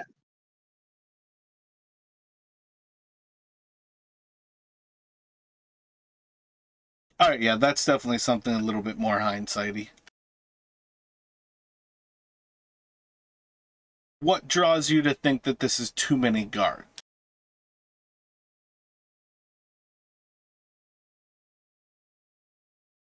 I guess we haven't seen too many You actual. all fought two massive lizard creatures about 200 meters away from this town.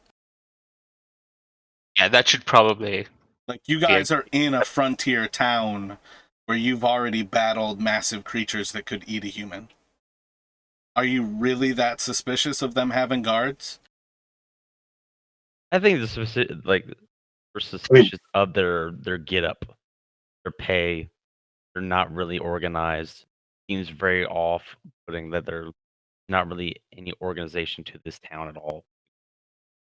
At least guards half of the foundations of this town are still ruined homes. Almost everything is still new constructions in this town, where they have like fresh cut wood placed over old flagstone foundations. This town is, or was, a town on the rise, and there's a dragon that's been flying overhead for at least the last few days. Like, the other group knows that the Red Brands are shady because they talked to people. They had connections in this town.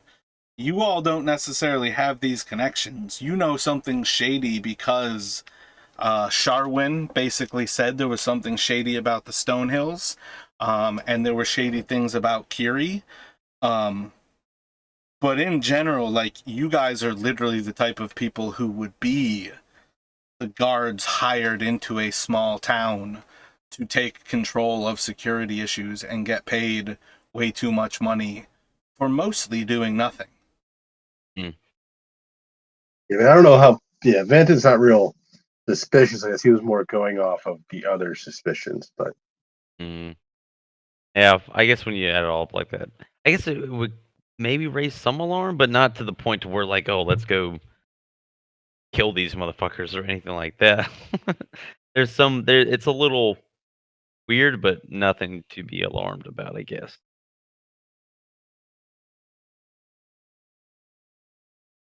Yeah, I'm more just curious about where you all are taking stuff and what your clues are that you're latching on to.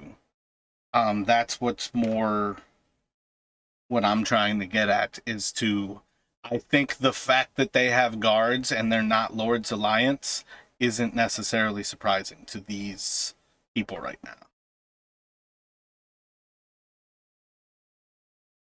yeah, they seem friendly enough to us. I don't think there's anything in that conversation in the Sleeping Giant that was particularly, would have raised a red flag for Banton at least.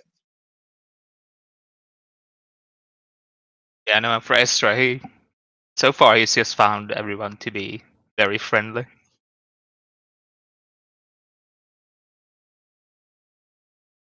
I mean, they all charged you for your time. There were different ways where they were basically taking advantage of your money. Yeah, that dude, the way you poured your drink into his cup, that was a little weird. But like I was saying, it's kind of weird, but it's not like alarming. I didn't tell him there was a drink in it for if he could answer some questions, and then I think that's when he took it. So yeah, he was basically looking at you like, you're not necessarily welcome here. We're sitting by having a conversation, but if you have something that you need, feel free to buy me a drink.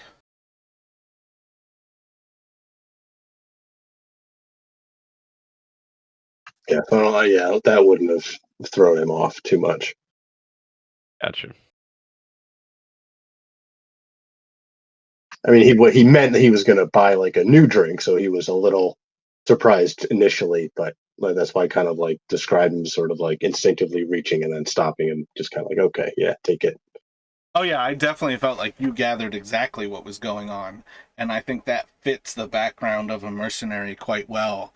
Like, you very quickly understood, like, this guy is the hot shot in the town, and he doesn't have to ask for things, he takes things. And I think that's more or less kind of what you would gather there. But it wouldn't be super surprising from somebody who lives a mercenary's life. Like, you can go to a town, and because you're there to protect people, pretty much get to take what you need because you're there to protect people.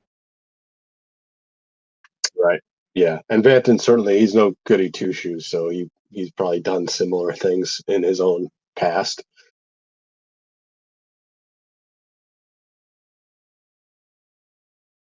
But yeah, given the late hour, I mean, and we could stop by Barthen's in the morning to just like sort of, you know, get a sense for maybe the, you know,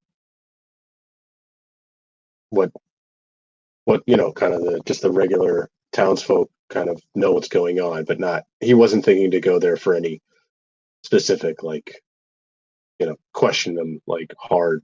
Just kind of like still just kind of gathering information and like sort of what I think what Victor said, like, or Ansel, like maybe they'd know something about the dwarves.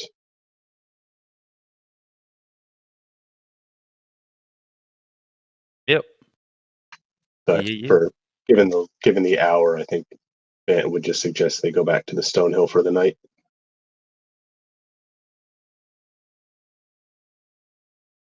Oh, we got to get some food, right? We didn't eat. That's No, got I've plenty of jerky. yeah, and I We do have some plenty of jerky. That's true. What were you saying, Ezra? no, I was saying I've eaten a bit of jerky too here now. Let's pick back up with the idea that you all go to check back in on the Stonehill Inn. Let's see, this group's only approached it from the front door, so I assume you're approaching the front door again? Yeah, I don't think we realize there's another entrance. I think actually this group would know that there is a western entrance. There was actually the entrance. Is this the group? No. Damn it, I can't fucking remember. Is this the group that went all the way through the Stonehill Inn? No, yeah, okay, this is the B team. You've only seen it those 2 times where you met Toblin, and then the morning you guys left, there was nobody there. Right. Yeah, it was the other group that went through when they came back and found it was empty and kind of looked through a bunch of rooms. So yeah, assuming that you all go to the front door, it seems all locked up. There doesn't seem to be anybody inside of the Stonehill Inn when you go to check.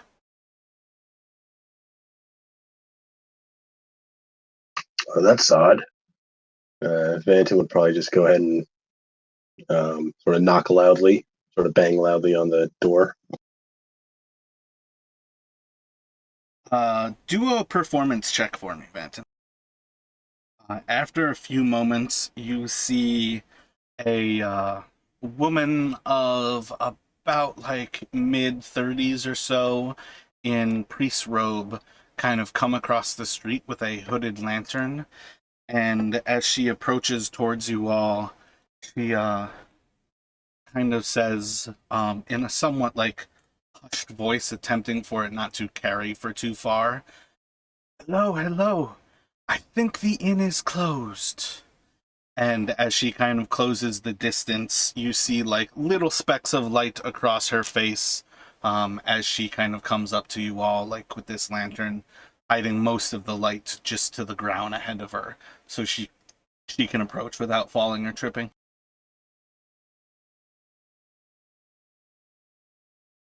And so Vanton would turn and sort of watch her approach and kind of maybe tilt his head when she speaks kind of in a hushed tone. And you were staying here just last night. What makes you say the inn's closed? Kind of looks around. I think they took them earlier today. I think the Red Brands have arrested them. You arrested them for what? They don't usually say. And as she says that, most of her focus is actually to the south. Come, follow me. We can find a place for you to bunk in the temple. Then I'll look towards the others and kind of shrug and kind of wait for them to see what they think. Sounds good. Okay. Do we Have we think? been to? Oh, sorry. No, you go ahead. We want to find out who they are that took away our friendly innkeepers. I was just wondering if Sharwin and her entourage is at the temple too. No. Oh. It's just me. You're more than welcome. It won't be comfortable, but it's a safe place for you to stay. Please, quickly, let's... Lead the way then, and then he'll kind of pause and Lady Miss, what do we call you? Garael, I'm the keeper of this temple. Very well. Lead the way. She will take you all across and into this temple. There are many aspects of it that are still ruined stonework. It is kept in many functions, but there are certainly signs of imminent damage over time. None of the actual stonework seems to be new, but most of it seems to otherwise be intact. She takes you into a main area within the colonnade and takes you to basically the feet of the god, who appears to be Torm, standing rather destroyed. There's like 40 to 60% or so of the actual statue remaining. And there's basically like a pool of water to the south of it. But she kind of like gathers you all there, asks you to wait, and then kind of disappears after a few moments as she heads around to the northwest. Van will turn to the others like, what do you think this is about? She said the Red Brands arrested the innkeeper. Yeah, and we got to find Sharwin and her protector. So she comes back around with like some blankets and things, and like basically sets up like a few different makeshift areas where you all can sleep like along kind of like colonnades like inside of the actual temple here. Yes, I don't know why they were taken. Some of us are seen as troublemakers, and that's certainly part of it. But... And that would be when she starts to notice the actual weapons at your sides. Who are you? Oh, I'm Vanton. Fenton, Victor, it's a pleasure to meet you. What are you doing in Phandalin? Cast out to look and find somebody. All I think you really need to know at this point in time. You're looking make to you a- find somebody? Right? Yeah, that's what we're doing, right? Basically. That's all it is, right? Because I'm like kind of looking towards everybody else. Forgive us for being a little circumspect, but we just arrived in town and don't know too much about you. Like to perhaps you share a little more information yourself, and we'll feel more comfortable telling you our reasons for being here. Those who carry weapons don't feel comfortable speaking words to one who serves their lord.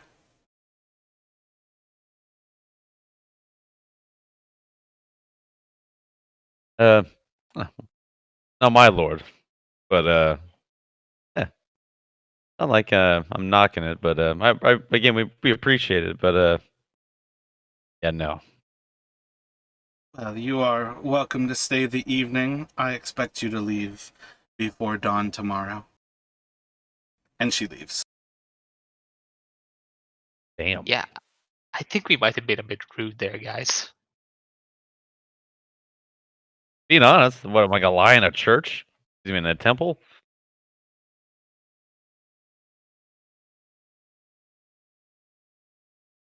Yeah, and Vanton's still thinking about that whole sort of I think it's double cross, but amazing how much information I got out of you guys from Red Brands, but you wouldn't tell the priest a damn thing.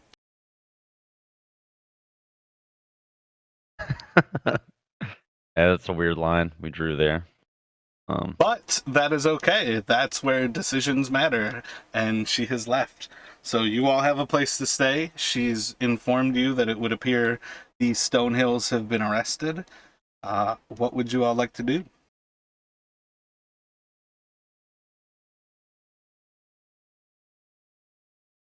well, I guess Vanton would look around for any sort of place where it might be slightly more comfortable, but he's going to suggest keeping a watch anyway. What time is it? I think we've got you all. You'd probably be like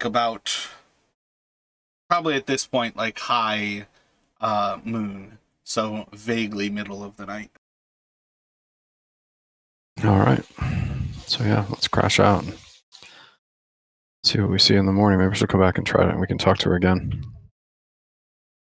Like, who arrested? Like, where are the stone bridges? Well, she did tell us the Red Brands arrested, but Does the mayor know? Like, I'm not sure the mayor and the Red Brands seem to be. Like, is she locked up in the town? Are they locked up in the town hall? Is that what they mean?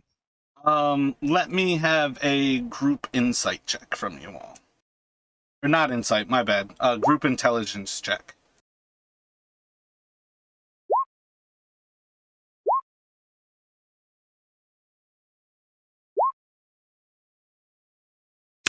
Ezra, now mine Yeah, look much better.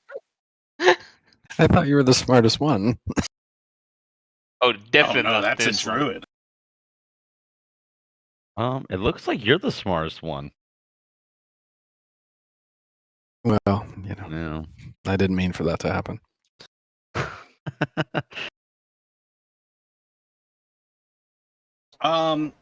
You all at that point are able to at least recall enough that there is a certain portion of the population that you've seen some sort of red clothing on each of them, and enough that you would be able to gather that the guards that you met inside of the sleeping giant all appeared to have some bit of red clothing. And that would be like your first sense of actually recognizing that they did have a uniform. It just isn't a uniform. It is a brand that shows who they are. And when we checked the Stonehill Inn and found it locked, do we think Sharwin was in there, or that they had been booted? Do we There have was an no answer answer to at that? the door when I knocked. They would have left early the next day, and yeah, you got no response from within when you were knocking at the door. It was actually Gariel who came through, came from like across the street. Like the temple itself would be probably about, I think, 75 feet or so away from the front entrance of the Stonehill Inn. So we got to find them too tomorrow. Yeah, like 50 feet actually. All right, well, let's crash and get at it in the morning.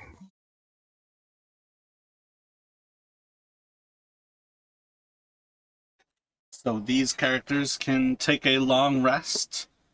And overall, what would you like to accomplish as you all awake in the morning? Vanton he'd want to still speak with Lady Gariel, so even though she said before dawn, he's gonna want to wait and try and speak to her again. What level of waiting do you have in mind?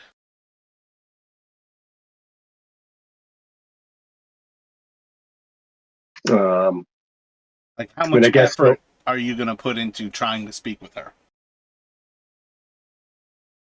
yeah. So I guess he would. So they take the long rest, and then I don't know. If she didn't show up, sort of too close after dawn, he might go poking around towards the back of the temple to see if she's still there.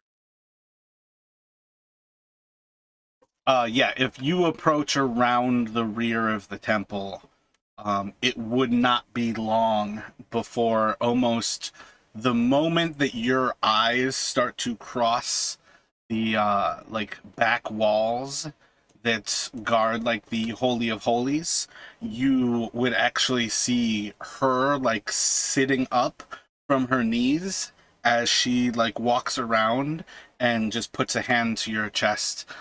You are not welcome in this area. Can I help you with something? Forgive me, Lady Gariel. I did not mean to be so short with you last night. It was just what you told us is unexpected, and we've already had some issues with our job, the job we've been hired for, not being as straightforward as it had seemed. I was merely confused. And what job were you hired?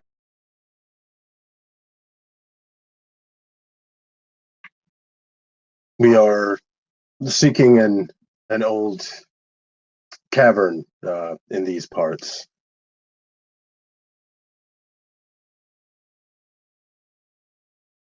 Name of Horn Combi here.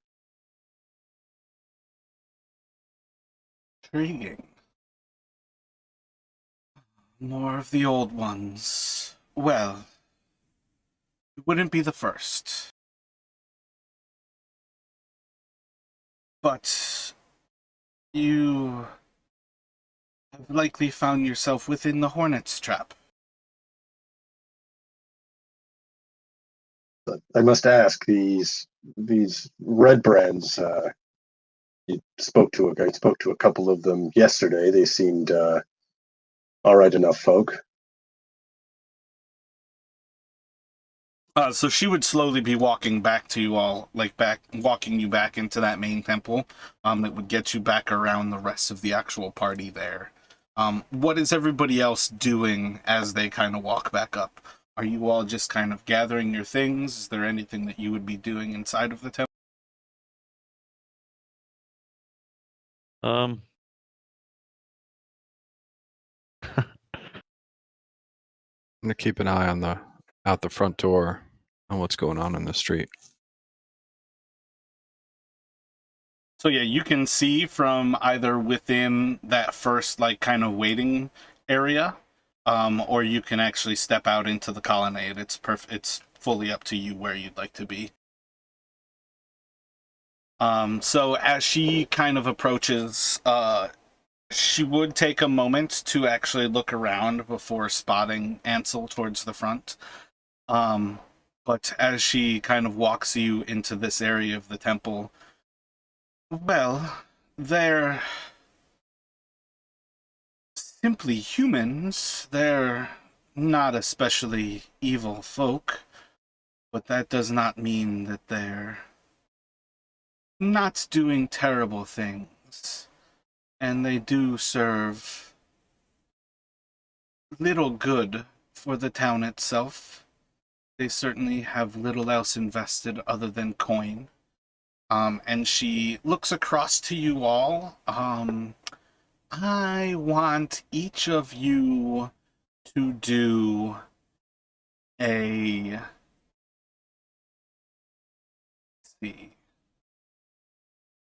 I think a performance, just to give me an example of how you react to her kind of questioning those who would work for coin. And Ansel, you can have advantage for the distance. And I want to say, Ezra, perhaps you can have advantage if you would like for being a creature of the woods, perhaps more than somebody who cares for coin. But otherwise, if you all are trying to hide that you work for coin, I want you to make that a deception check instead of a performance.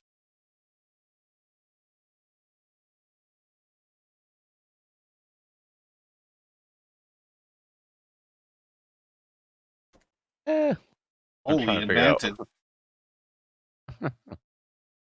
I'm just gonna Okay. go with this. Good deception. I think Vanton would be pretty open about the fact he's not trying to hide the fact that he's a mercenary. That's funny. I have a +5. I fucked it up. Fuck the dip. Oh wait, it was deception if you're trying to hide it, right? Or performance for what?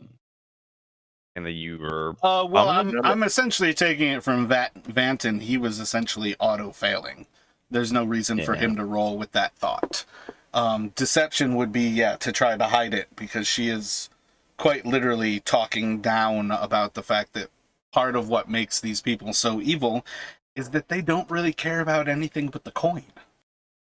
Sure, they seem like normal people, but they're literally doing terrible things because they're getting paid to do it. I would say it's not a big drive for Victor, but it doesn't hurt. Yes, yeah, it's not the main drive for him, but he enjoys money. I would say that. He's trying to insight or whatever.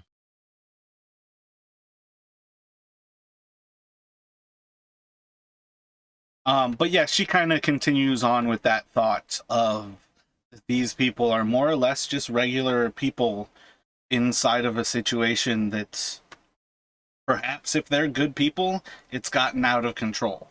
If they're inherently bad people, they're using it as a reason to do bad things.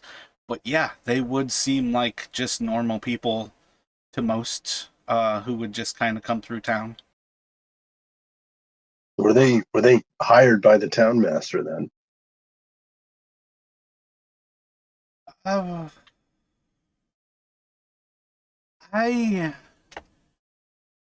don't believe. Well, Harbin did not hire them.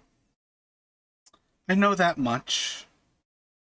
I'm of the understanding that Halia fancies herself the town master, and you all would recognize that Halia was the town master that you met yesterday.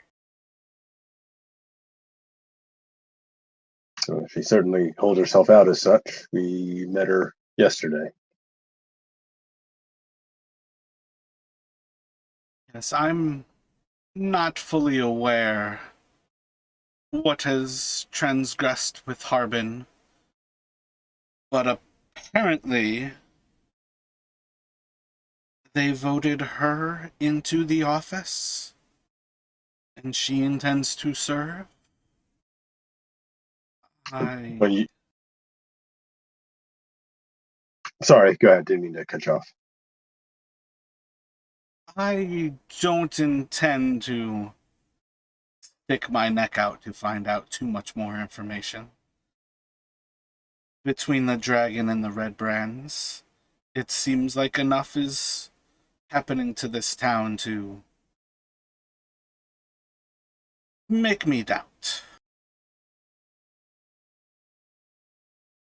When you say they voted her in, you mean the townsfolk or the red brands?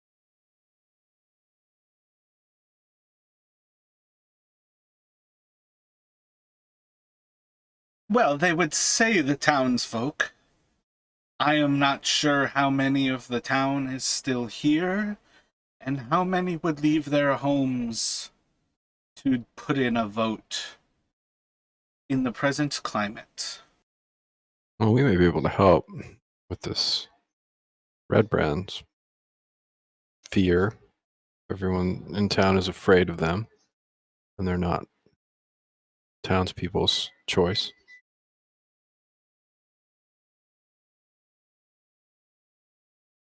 You said there have been others before us.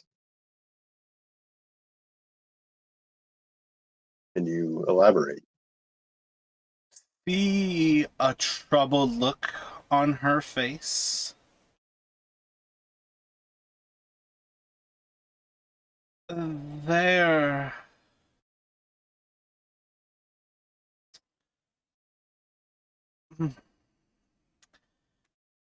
My nephew and some of his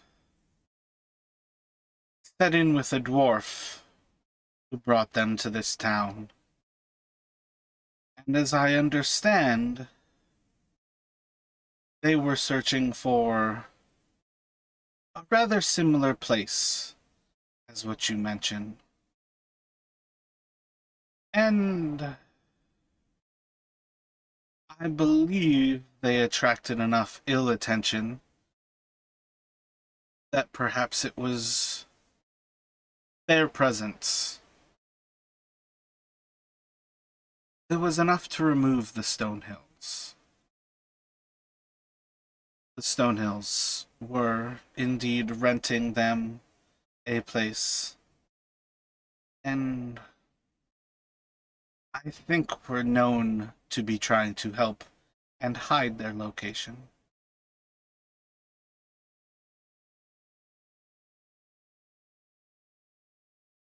So they came in with a dwarf. Well, sort of glance towards the others. Yes, one of the Rockseeker clan. As I understand, there were a few dwarves who had been searching this area for the ancient entrance to that place you spoke of. The humans of the time called it the Wave Echo Caverns. But those of a scholarly nature understand it to be the central mark of the Phandelver Pact. It was a dwarvish location to be true, but it was human wizards who made that place most powerful. And she kind of like mutters off, and of course the gnomes had a part too. Do you happen to know where we could find your nephew and his companions now? I feel it may be good to speak with them. I last saw them outside of town to the southwest of here this last evening. I was somewhat curious if you were they when I came over to the Stone Hills last night. I have a feeling you will find they are moving about. They've made at least enough of a target of themselves at present. But I can perhaps find them for you. Might I ask what they did to make themselves a target? What raised the Red Brand's ire?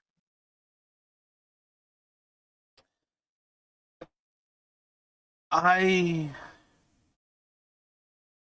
are not aware of who leads these people. They seem to be pretty ragtag in what joins them and unites them. Like you said, they seem to be normal people. I think it is better to wonder what they are investigating and who else might care for such a thing. And perhaps that was all it took for them to get noticed. And the ire has come from that. I believe it is likely that they are asking the wrong questions and have gotten noticed in a place where they have enemies all about them. But I must admit, until we actually uncover a little bit more about who these people are working for, it seems all too speculative to wonder what they could have done. Most of what has gone wrong has been while they were away from town.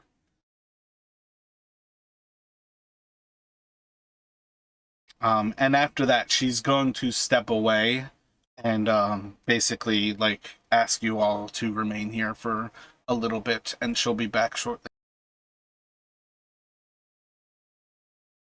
All right, so Vanton will turn towards Victor and Ezra, and is Ansel still over by the entrance there keeping watch? Yeah, but I can hear you. What do you all think about this? Well, I mean, she mentioned they came in with a dwarf, so that's a pretty good lead for us.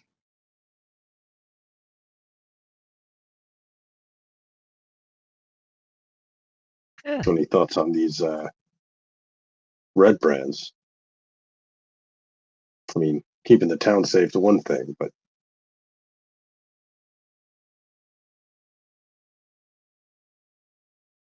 Hmm.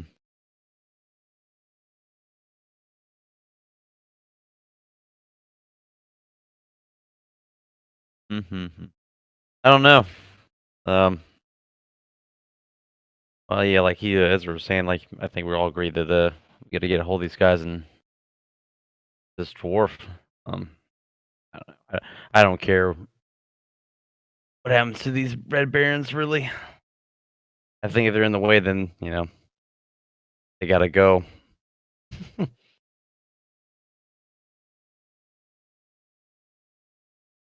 I guess if the Stonehills have been taken, that explains the poor mutton.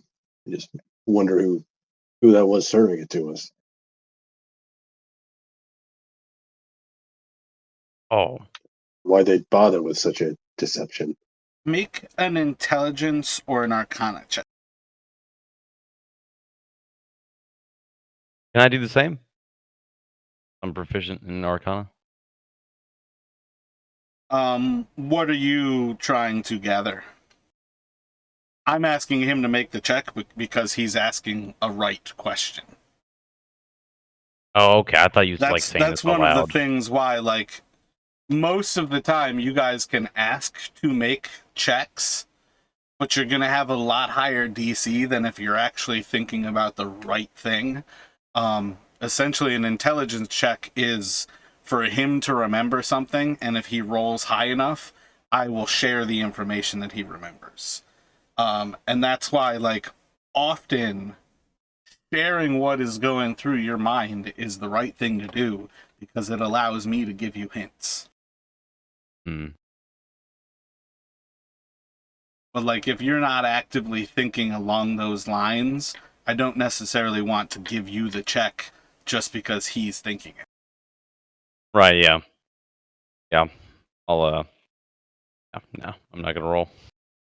So after about 15 or so minutes, Cariel comes from the back, and she kind of like approaches back to the group, and she'll...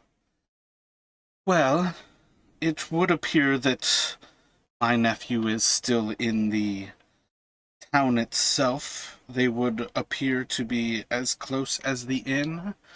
Perhaps they've broken in or found some other way to return there.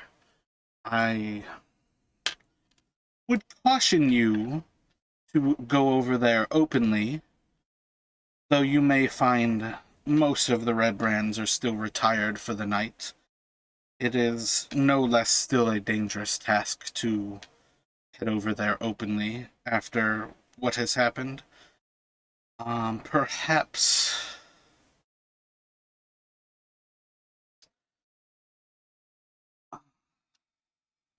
Perhaps I can find a way to contact them if you require it. But I would ask you what you intend to do to serve the town versus what you intend to do to serve your own ends. You say you are looking for something. I am charged with protecting this temple that is a area of protection for all of the people who would live here. It seems that helping the town may be a way to help ourselves. If what you say about these others are true, if they're looking for the same thing we're looking for, and that's raised the Red Brand's ire, then I suppose that would may make us enemies by proxy with the Red Brands ourselves. And I've little reason to suffer bullies. So at that, she will pull out a silver emblem that resembles a gauntlet. It seems to be like a gauntleted fist with the palm like inward, like it's the backside of the hand. And as she like holds it towards her face, you hear as she whispers a few words. And with that, Burke will hear the voice of his aunt, and she will call to him to discreetly and safely find your way to the temple. There may be much to discuss, but if I understand correctly that you are currently at the Stonehill Inn, please be safe and don't simply walk into town. And I didn't count how many words I was using, so we're going to leave it at that. Do you have thoughts on that, Burke? Are you still there, Larry? Yeah, no, I'm totally here. I think if Burke heard Gariel summoning him to the Stonehill Inn, he'd gather up Justin and off they'd go in the safest and most discreet method they could find, through the woods or through the fields and behind the houses, and not just through the center of town. What do you say, Justin? Gariel's calling us. She doesn't do that lightly. I'll follow your lead on this, but I agree if she says we should move carefully, then best not to approach in the open.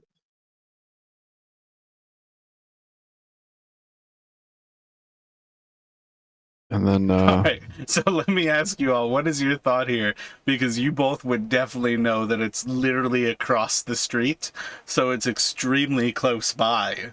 But what level of not in the open would you like to take to?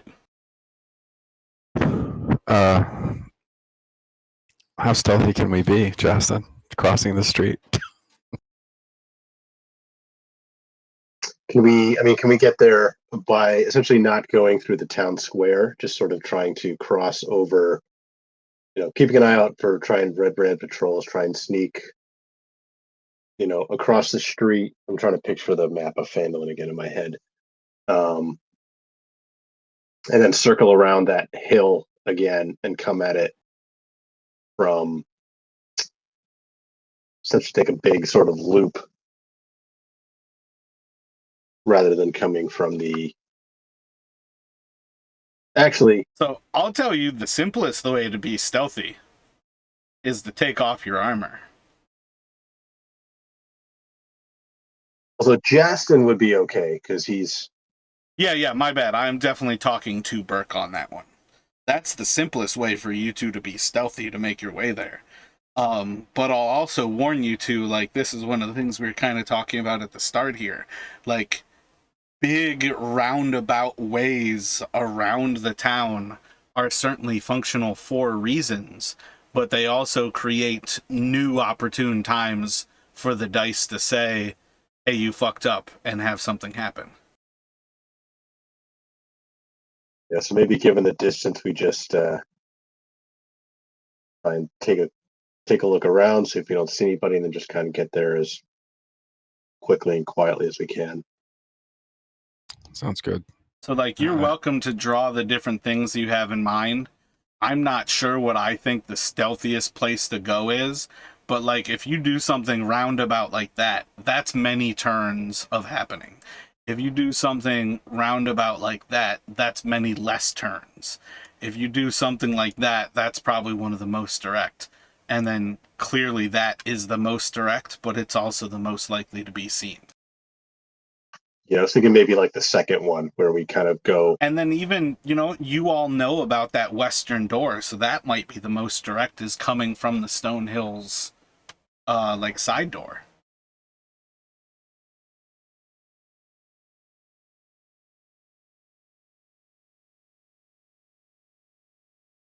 Yeah, direct is good for me. Let's just like poke our heads out and take a look.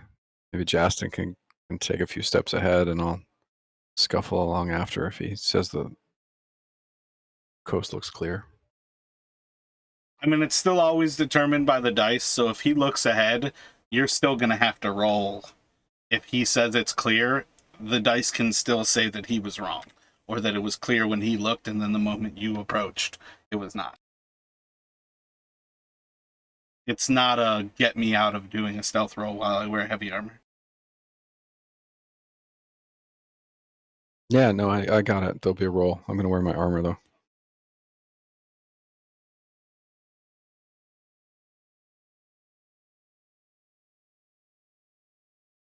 Justin, so I think the choice is like, do you want to go together or do you want to go apart? I was thinking if you went first and I went second, that was less risk.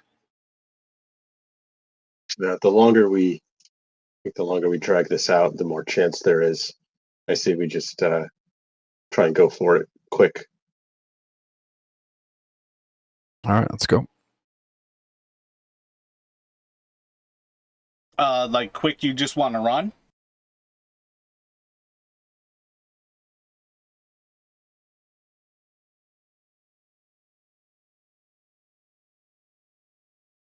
I guess stealthily, but direct. Like to the most direct approach, but try and move stealthily. Like the red line, but Yeah, from that western door, quietly, but going, essentially trying to get straight to the temple. Yeah.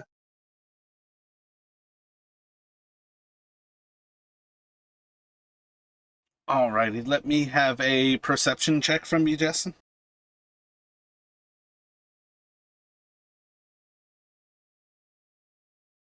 Look out of the door. Seems clear enough as a good time to go. Right. So he'll nod to Burke and start on his way, trying to move stealthily. And are you going with him right away, Burke? yeah, we're going to go together. It'll be as stealthy as I can. While wearing chainmail. It's early in the morning. So would that be a stealth check from both of us or just from Burke as the loudest? Well, most likely. Oh yeah, my bad. I rolled them all to see what the dice were doing. Alright, so you all head out. You feel pretty safe crossing the street, as if nothing kind of is noteworthy on that level. And you kind of make like vaguely like half of the ground to get there. Let's see. Yeah, I think that's like the big portion of like that initial area. It still seems pretty clear for it. As you all like make it the rest of the way across the street and kind of get to the like southeastern edge of that like building that is kind of butts up next to the temple, you do like hear like a little bit of noise from yourselves as you're like scurrying about, like making your way there. And you're pretty sure you hear the signs of somebody kind of rounding that corner of the Stonehill Inn, like to the east-southeast of you. Thoughts? Anywhere to hide? Like by the building, like step behind a wall or anything like that nearby? Not necessarily. At present, you're kind of like vaguely right between like a rock and a hard place spot. You can either like kind of double back to try to put more of the Stonehill in front of you. You can try to act like you belong and see what you're about to see, or you can start to like all out run and see if you can make your way into the temple. Yeah, I think Jason, since he knows that Gariel's been summoning them to the temple, he'll just start hearing this sound. He's just going to start running towards the temple.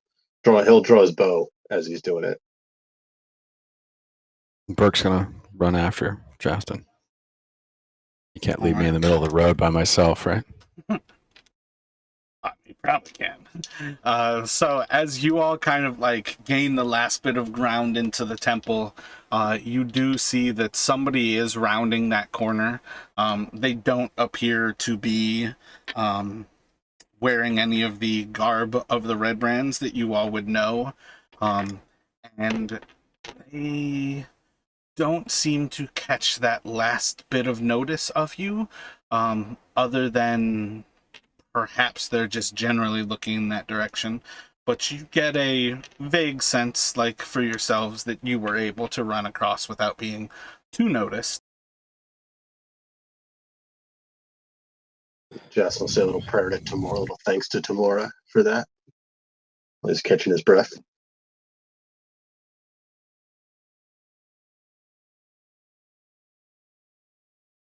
And then try and take a look and see what Lady Gariel wants them for, or what they see inside the temple as they get there.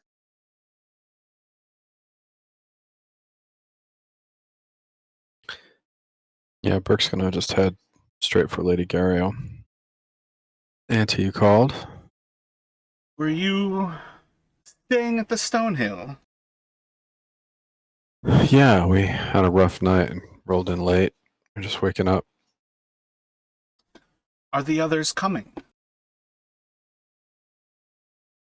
No, the others were taken. Red Brands pulled them into the basement of the Sleeping Giant Inn, and we were unable to rescue them.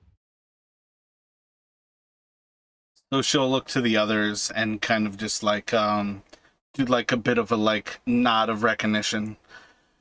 Well, these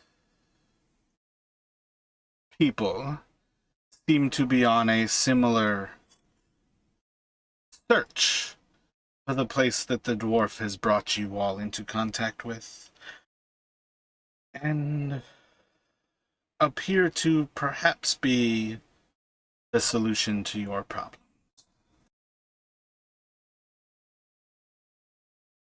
You guys are looking for Gundren?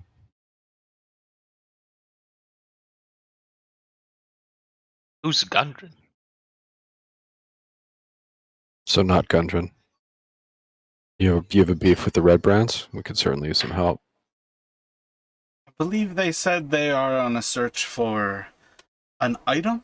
I think they said a thing, not necessarily a person, though they do. You're searching for dwarves? So who hired you all then? Jason would ask that of the other group.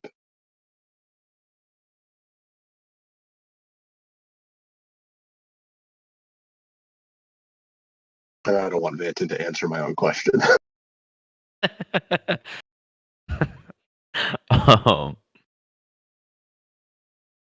I still got bits and pieces. I just joined in on this. I don't remember exactly. I know they were looking for a dwarf.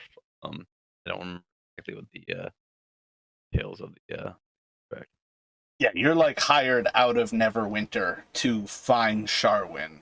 And it was actually in finding her that this mercenary group was put onto this trail to either find the entrance through the Underdark or to find what would appear to be a dwarf who has an entrance into this place. But you all are basically in a search for this place for an item of power for Daggalt Neverember, whereas the A-team is essentially hired by the dwarf who is trying to find it for personal reasons.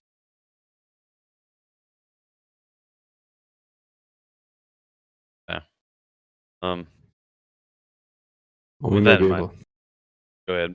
we may be able to introduce you to a dwarf, but we have to rescue our friends first.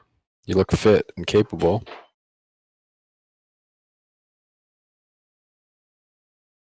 You all had the pleasure of the Red Reds company yet? And he would sort of scoff as he says, pleasure. This is Jasper, sorry. Okay, yeah. I was going to ask. I would say, for what it is worth at this point, it should be Justin and Burke role-playing with Ezra and Victor. Yeah, I'm Right, trying to leave right, them right. out of this right If now. you two want to accomplish anything as Ansel or Vanton, I would say narrate what they do. Don't say anything in character. And that is Ansel more continues because, to- like, a classic thing, like, I never want to play two characters who are having a conversation for you all. Like, you should try to play a character who is speaking to everyone else. Right. Ansel's gonna keep watch of the street. Yeah. Ezra, well, we had the pleasure of playing some dice with them. That was fun. Seems all right, guys. Kind of have a feeling maybe on, but yeah.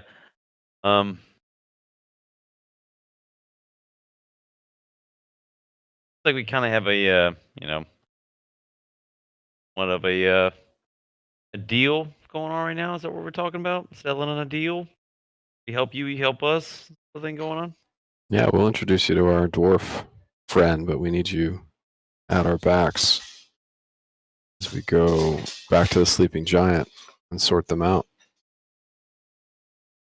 Well, from what we've gathered, it seems like our best bet at helping ourselves is helping you guys.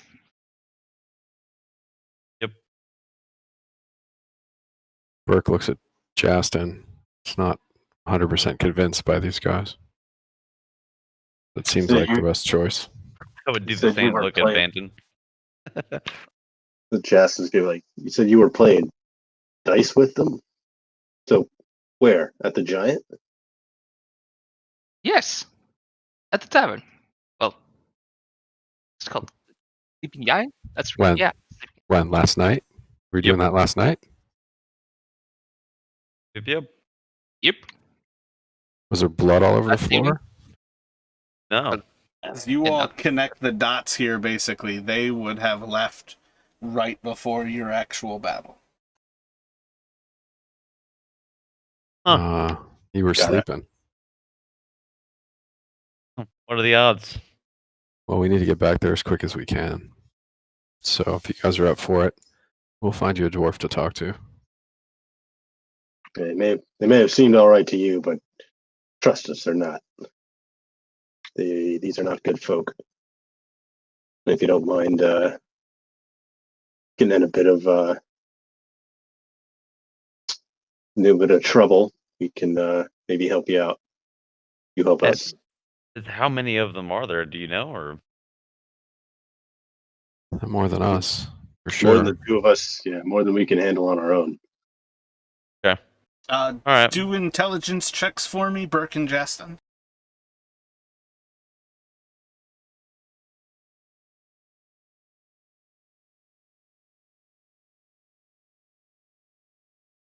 Yeah, there's some level of you understand there's probably like 8 to 10 that you last saw. But at this point, you also know, like, nothing really special about them. They're more or less just people who are brought in and armed. So there's a certain level of, it's hard to know how replaceable or not they are. You don't have to share that if you don't want to.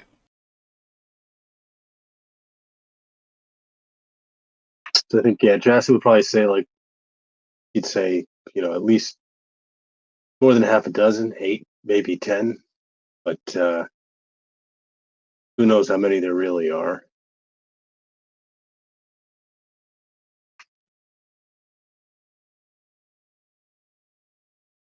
All right.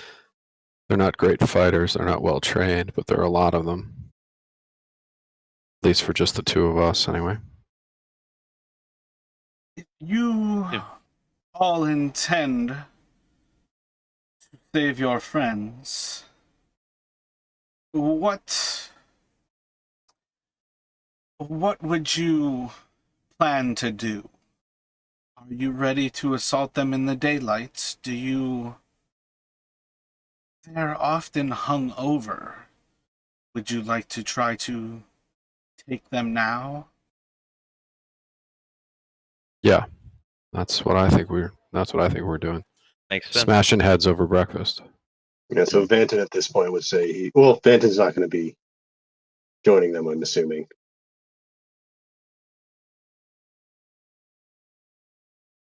But he might say it's never fun to fight hungover. So perhaps if you need to make it into their basement, perhaps if you go now, you can make your way in, hold the entrance from any of those who would come back to that place, and from there have the rest of you delve into whatever they keep underground. And if you work things out properly, return with your friends. If I may, many of the locals were nearly ready to rise up to help you this last evening. When it seems that you ran from town, most lost their will to fight. But many are looking to right the wrong that happened to Darren. So perhaps as night falls, we can get the townsfolk to rise. But for now, perhaps I can gather those who might be able to help you from above, and we can keep them stuck underground like rats.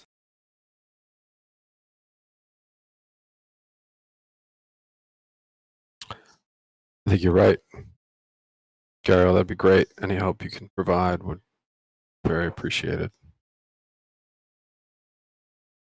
She is going to pull her emblem back out, and you'll see as she starts to chant, and over the next 10 minutes, she is going to begin another ritual. But otherwise, it is up to you all to decide what you would like to do at present. Are you ready to basically assault the sleeping giant in the middle of the day? I mean, I think given last time we went at night and turned out to be a mistake, I think Justin would see the potential wisdom in Lady Gariel's suggestion. When Berg feels a lot of urgency about getting back to the friends. Well, That less too, hours, yeah, that too. the better. So yeah, the early. This is like an actual mechanical thing. I'm suggesting that you send all 6 characters to take the Stonehill in, and then leave Vanton and Ansel holding that exit while the others go in, so you don't get like snuck up on from behind. And then it also obviously removes you two from having 2 characters in the bunch. Yeah, that sounds, Yep. that sounds good. Yep, makes sense to me.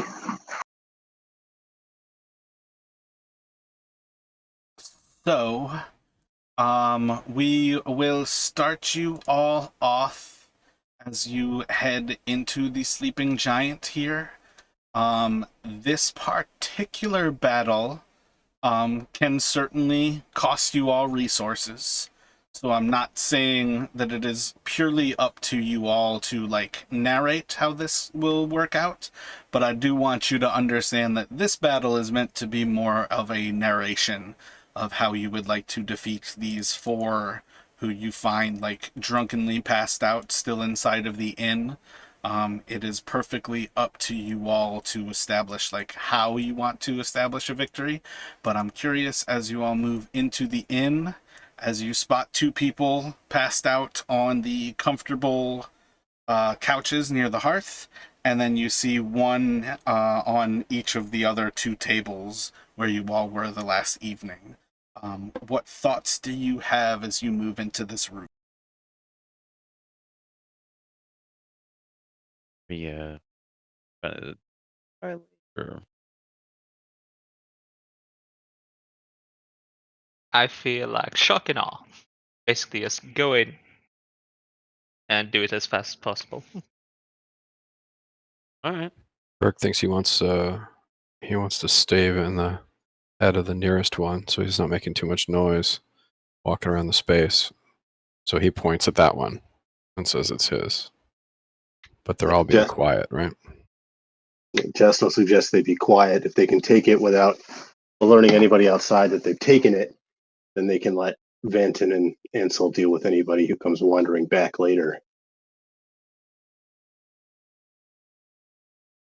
Jason's just going to kind of, sort of like what he did by the back at the castle. He's just going to, put like a finger to his lips to suggest quiet, and then kind of slice a line on the throat to indicate what he thinks they should do. All at the same time, right? All right. Quiet, but whatever. Not gonna move guy the north, and by him I'll try to be quiet as I go over there. Get ready to cut his throat. My dagger. They're ready.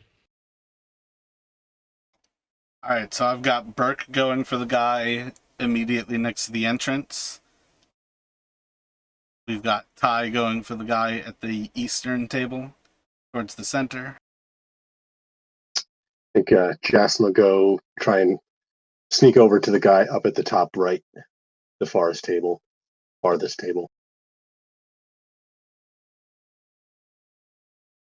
Yeah, and Ezra will take the one left over, basically.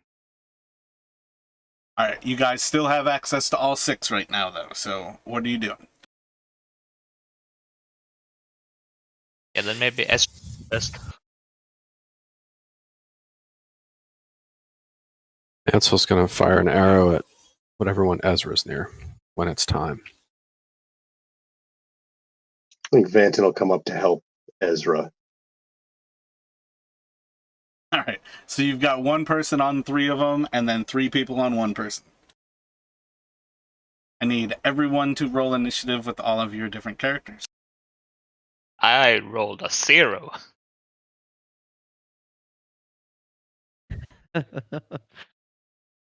How did you do that? Isn't it 1 to 20? It's always -1. Got it. That's all right. You'll get him. I think I'm going to change what Ansel's going to do if you'll let me. Since I've got 3 on 1.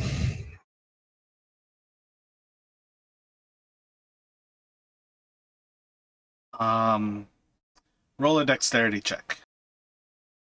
Yeah, you see as they're forming up and you're able to redirect to what you would care to do here. What do you have in mind?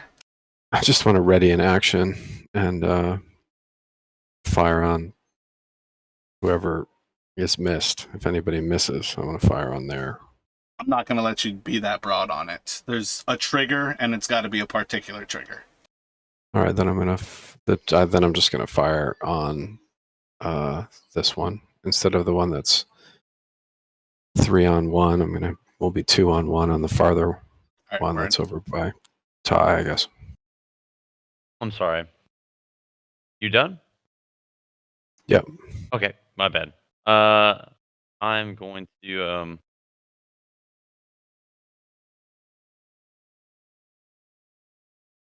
All right, wait. One character still hasn't rolled initiative. Okay. Oh, wait. Yeah. One character.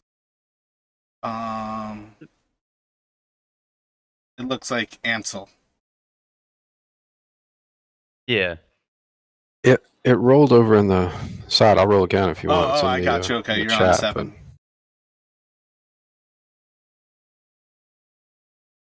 yeah, I rolled double 7s on that. Well, No, like Burke, that's one of the Burke, things. Like if it doesn't actually go into the initiative thing, it's really quick for me to just never even notice it. So I Burke rolled a don't. 10. Ansel rolled a 7. That's where we are. I think I had Burke selected when I rolled, but I don't think I had Ansel selected when I rolled. Oh yeah, that's what it did. Yeah, sorry. You would have had to like switch the select. Yeah, like that's one of those things where again, like I don't really like double check your work. I expect you all know exactly like how things are functioning unless you like ask me a particular question to solve something. Alrighty. So we are going to lead off with that. Danton. So Benton will, drawing his long sword, he's going to attack the this one here, top cushion. So you can make an attack with advantage. 21 hit. And can I make that a distracting strike? Well, realistically, this is why having auto crits on really helps. Roll another D8 for me. Okay, I mean it's fine if it's too late. That's fine. No, like you can potentially kill him on this. Yeah, that's gonna kill him. I mean, you can expend it if. What's the? Let me look at the wording on distracting strike, because a lot of times you are aware enough that you would not have to waste that. So it gives essentially it deals the extra damage and it gives advantage to the next person, which obviously is wasted if he's dead. Yeah, that is on a hit. So yeah, you can expend that. Yeah, Or that rather, was you essentially would the idea. Is expend like, that. yeah, if I didn't kill him, it would give advantage to the next person to attack him. So I would use it. Then to Victor. Is there disadvantage on trying to cast? Someone's right there next to you. Isn't that a thing or no? Are you rolling a spell attack? This is where spells that like force a saving throw, there is no disadvantage when you don't roll to hit. But if you are rolling to hit with a spell, yes, you will be at disadvantage. Gotcha. Okay. Yeah, I'm just gonna do what I said. I did. Attack him with my dagger. 22 will hit.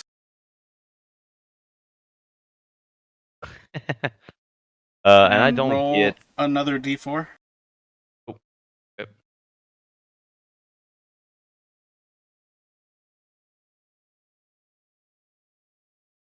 Yeah, it wasn't another like damage dot. It wasn't like another dagger damage. It was another d4. Oh, okay. So for a total of 5 damage.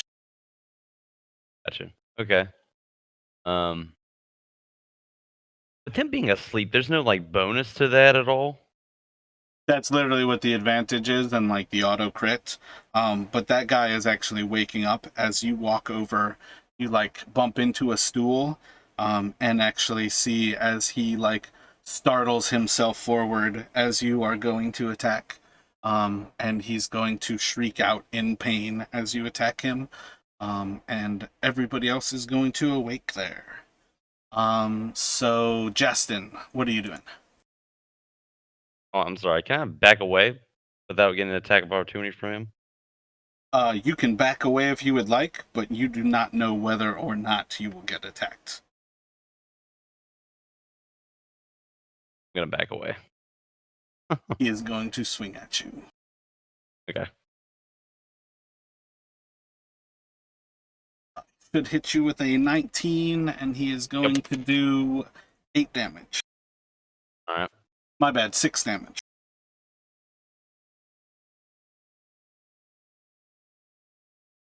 Okie dokie. Justin, what are you doing? All right, so I'll let out a little curse under my breath as the shriek goes out, but I'm gonna attack the one to my move up and attack the one up here. So they are down to straight attacks now. Yeah, I rolled a 1 for Burke and then a 3 for Victor as they like approached here. 14 hits. And no sneak attack, obviously. And 11 damage.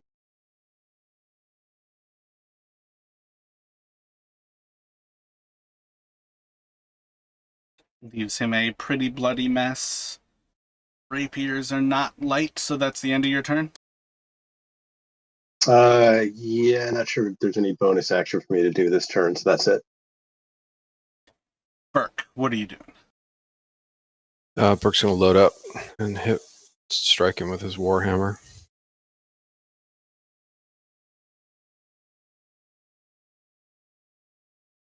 Twenty-two hit.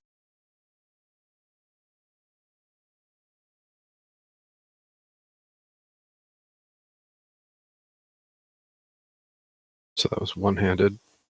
4 damage. Then it will go to Ansel. Ansel's gonna fire an arrow at the one that Victor Yeah, right next to attacked. Victor. 24 hits.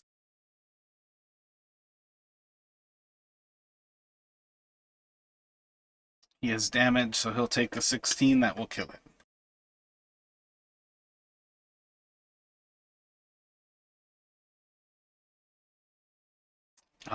And then the one who just got attacked by Burke, is going to stand and start to attack. Let's see.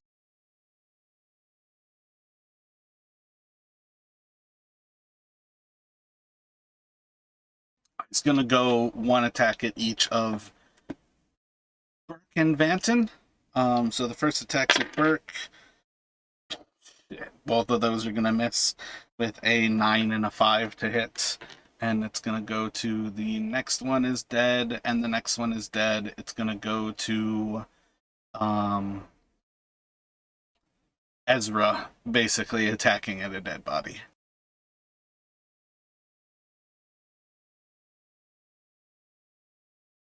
Yay, guys, I got him. And then we'll start off a normal round of combat with you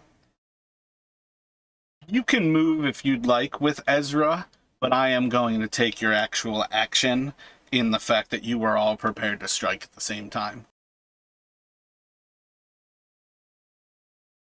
Yeah, no, I don't think I'll move. I'll stand. All right, so it'll go to Vanton. All right, so Vanton's going to attack the one that attacked him.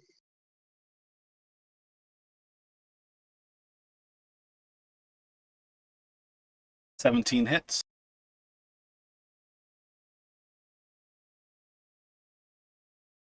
Leaves him alive, but quite bloodied.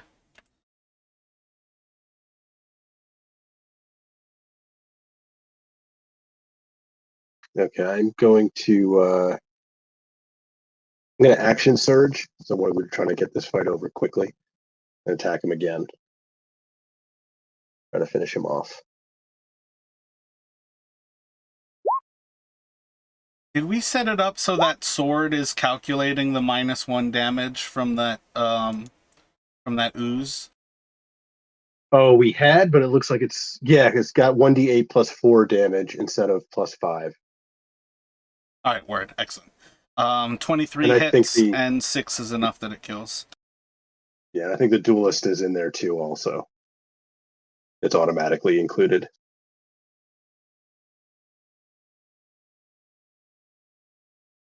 And then it's going to the one who is on Justin. He's going to stand and make 2 attacks. Damn, a 20 and a 1. So the crit is going to do 9 damage to Justin. And then it's going to go to Victor. All right.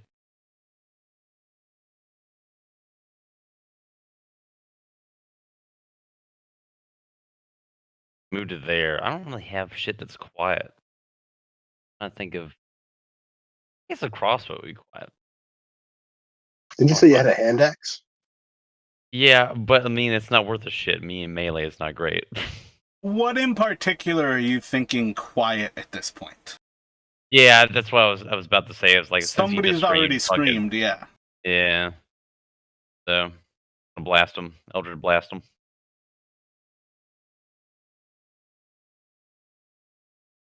Fuck if it'll let me. There we go.